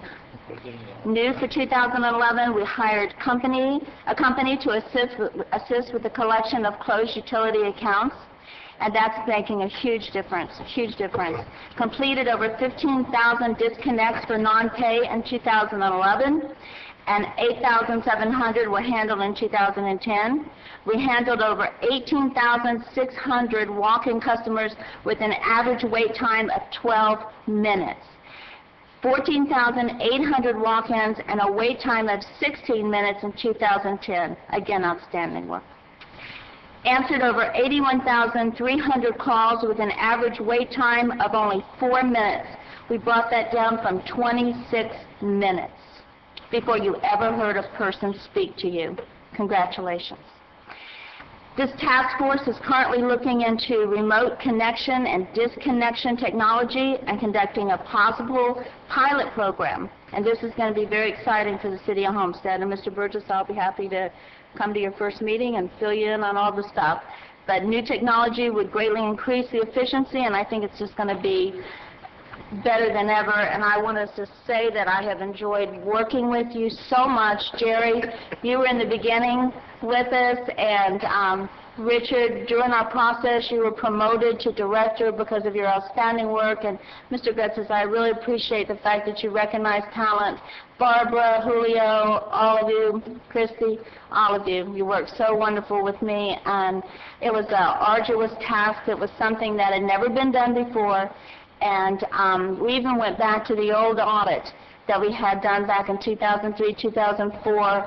And Allison, you've got a great person in Allison, John. She's working on the task force now and bringing some new ideas. And Anna, thank you as always. So, Parks and Recs, thank you for giving me back my Parks and Recs. We're having our 4th annual bicycle festival this Saturday. We've got quite a few people signed up. I want to give a special shout to, I don't know if Begonia's still here, but there she is. Begonia and her marketing expertise has stepped in, and David and Anna and all of you, you did a great job. We have a lot of things that are going on. I'm going to continue with my event planning because I think that's what I was put here to do. And we're going to have a good time this year. So thank you very much. Okay, Councilwoman Fairclough-McCormick. Just one thing. I see in the National League of Cities article here that the Walmart Foundation is funding $1 million initiative to provide after-school meals to children in our community, being led by the National League of Cities. I hope they are privy to me applying for this, the Walmart Foundation. And I would like to really take the lead on this, because what they do is they provide meals after school for children whose families can't afford it, and on the weekends. So we know that there are a lot of children in our community that can benefit from this. So I will be on this tomorrow, and Chief Roll, if you can help me to facilitate Sandra Nanny partnering me with the, on this project, because I'm sure if the both of us come together with this, there are no way we can't bring those funds back to the City of Homestead. So I'll have Marisol contact Sandra Nanny so that we can take advantage of this initiative to provide these meals to our babies over there in the Southwest. Okay? And after tonight, I know Walmart's going to be right there for us. I hope so. We should have done this a little earlier. You should have. Vice Mayor John Burgess. Nothing at this time, sir. Okay. Before I speak, Richard, I'd like for you to just to go through the whole council liaison, though you had me change the title, because the actual title is liaison, not chair. Right. And explain the process that we're going to handle this legitimately and legally. Okay. So the way that the charter and the code work in terms of, I'm going to start with just boards and committees, which are different than council committees. But boards and committees are appointed by the mayor subject to the approval of the council. Those are your regular boards, your zoning board and your all the public arts board and all of those other boards. The chair of those committees is appointed by the mayor. and that is going to be one of the citizen people on the board. And then the mayor has the ability to appoint a council person as a liaison to those committees. And what's happened in the past here is, and there's nothing wrong with the titles, are not really important, but when we talk about chairs, we're really talking about council committee chairs or council liaison responsibilities. And so what the mayor's done is he's gone through and sort of assigned responsibilities, and in some ways the titles may be confusing, but the duties are really the same. And so when you see, sometimes there's the word liaison used, sometimes the word chair used, but I think the important word is the chair of the actual city council, the boards and things are the citizens, but the council responsibility is to act as a go-between in between these committees and the boards, as you've done in the past. So we've tried to get closer to what should be done under the code and what the mayor's proposing. So in essence, we're a liaison, we are a liaison, and then the people we select to those committees, a chair is appointed. Yes, and they run. from those people. Right. Okay. Thank you. Any questions from council? Yeah, I got a question. Sure, go ahead. You're saying that the chairs of those committees are selected by those persons who serve on the committee, right? No, the chair is selected by the mayor subject to the approval of the council. The chairs of the layperson committees. I understand you, Richard. Okay. And in my case, I say, you know, in every board that you run, that you handle, bring forward your people that you want and your chair. And I don't have. I don't serve on any. I don't have any problems with that. With you bringing your chair forward. Well, since you passed out these prior to me passing up what I have to say, I'll wait till you're done, man, and then I'll come back and see what you have to discuss some of these committees' assignments. Did I pass you over by accident? No, what you did was you passed these committee assignments out after I had gave up my time to speak. Oh, okay. So go ahead, I'll give you another. No, go ahead. Take it back. No. All I have a finalization is that the memo that I sent around a couple days ago in reference to the visioning session, to accommodate, and I know scheduling is everything, to accommodate two different council people that could not make it. The two new dates are going to be either April 13th or April 20th, because the Vice Mayor brought it to my attention that in March, second week, is spring break. So I know you're off, and other people are traveling and doing things. So let's look hard at those two dates and see what we can come up with. The 13th and the 20th is when the facilitator is available again. We could do the exact same thing we were going to do here. Okay, Mr. Williams. I just need clarification on my committee assignments. I don't know about anybody else. What is it based on these assignments that you are looking for as these liaison positions? I'm not sure about. Because you have been for finance and budgeting, business incubator, procurement, and general service. Finance and budget, you had two for 2 years, right? You had the exact same assignment. The business incubator, I believe you had that prior to this also.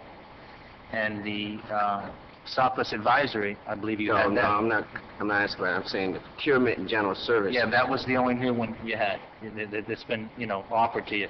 If anybody here who doesn't want one or the other is welcome to scratch it off. But no, what I'm asking you to do is explain to me. You would be no different than what you're going to do and how you handled finance and budget in the past. In finance, you did a great job.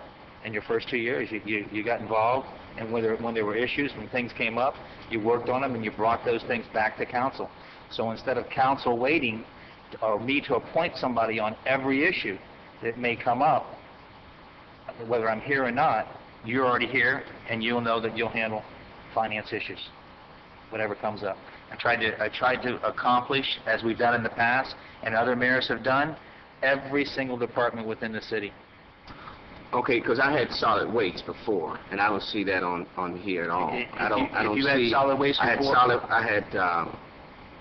I had solid waste. I didn't see that in the original, but if Well, you it was given to me on the enterprise funds. Ah. So you divided it up, what I can see.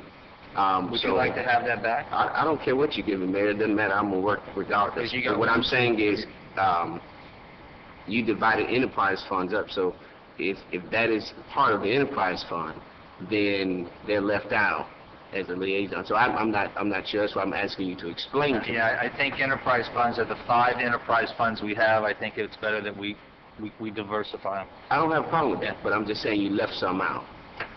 Like solid waste. Yeah. We'll be more than happy to add that to yours, if you'd like it. That's what I'm saying. Would you like that one? That's fine. I don't care what you get. Okay, we'll add solid waste to you. Anybody else would like one added? And there are quite a few on here. I tried to take some that were repetitively, that were on there 2 and 3 times. And Richard and I worked late this afternoon on some of these and correcting some of the wording and just doing the notes and comments. If you look over here, there's 1, 2, 3, 4, 5. There are 5 other actual areas that were talked about being committees that I believe that the entire city council should work on, which is the 100-year anniversary of this great city. I think that this ought to be the governing board. This ought to be the board that works on it. All of us, mayor and council, works on our 100-year anniversary. We will work on it collectively together as a council to give, what this city deserves as a 100-year anniversary. The air-based liaison, actually an outside person came to me and asked me would I create another committee and call it the air-based liaison, and I said no, because Councilman Shelley and I both serve on that board, the MAC, and I think there's 2 of us and it's well covered, and they wanted me to create another committee, and I thought that it was just duplicate. And I think the notes are pretty explicit. All council members, our chamber members, every council member here has the right to attend a chamber, a commerce meeting. The CRA board, Richard corrected me on that, is this body right here. So there was no reason for me to create another board for that. The business marketing and industrial business development merged into economic/business development, and that's it. And if you can see anything else that should be there, please feel free to send me a note, and I'll be glad to add it. But I think there's quite a few there now.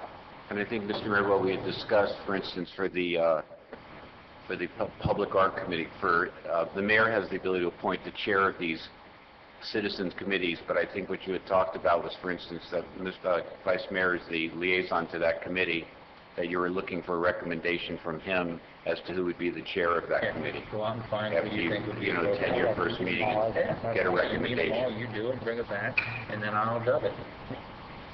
Mayor, I just want to put on the record that I'm very unhappy, but it doesn't matter that I am senior member of council, and I did start the tourism. No offense to Mr. Burgess, no offense to anybody, but you said to say it, so I'm just putting it on the record.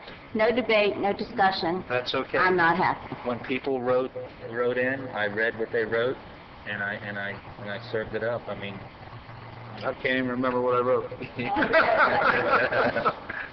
So, John, you know what you wrote. Come on. And I think that when you say, Mr. Williams, you have done a fabulous job. But, you give people the same thing, and with Mr. Burgess and I, you just switch us up. So I don't get it. I don't know, but just for the record. Oh, well, try to be happy with what you got, I guess. All right, motion to Move it. Move. Second? Second. All right, thank you. That's so long.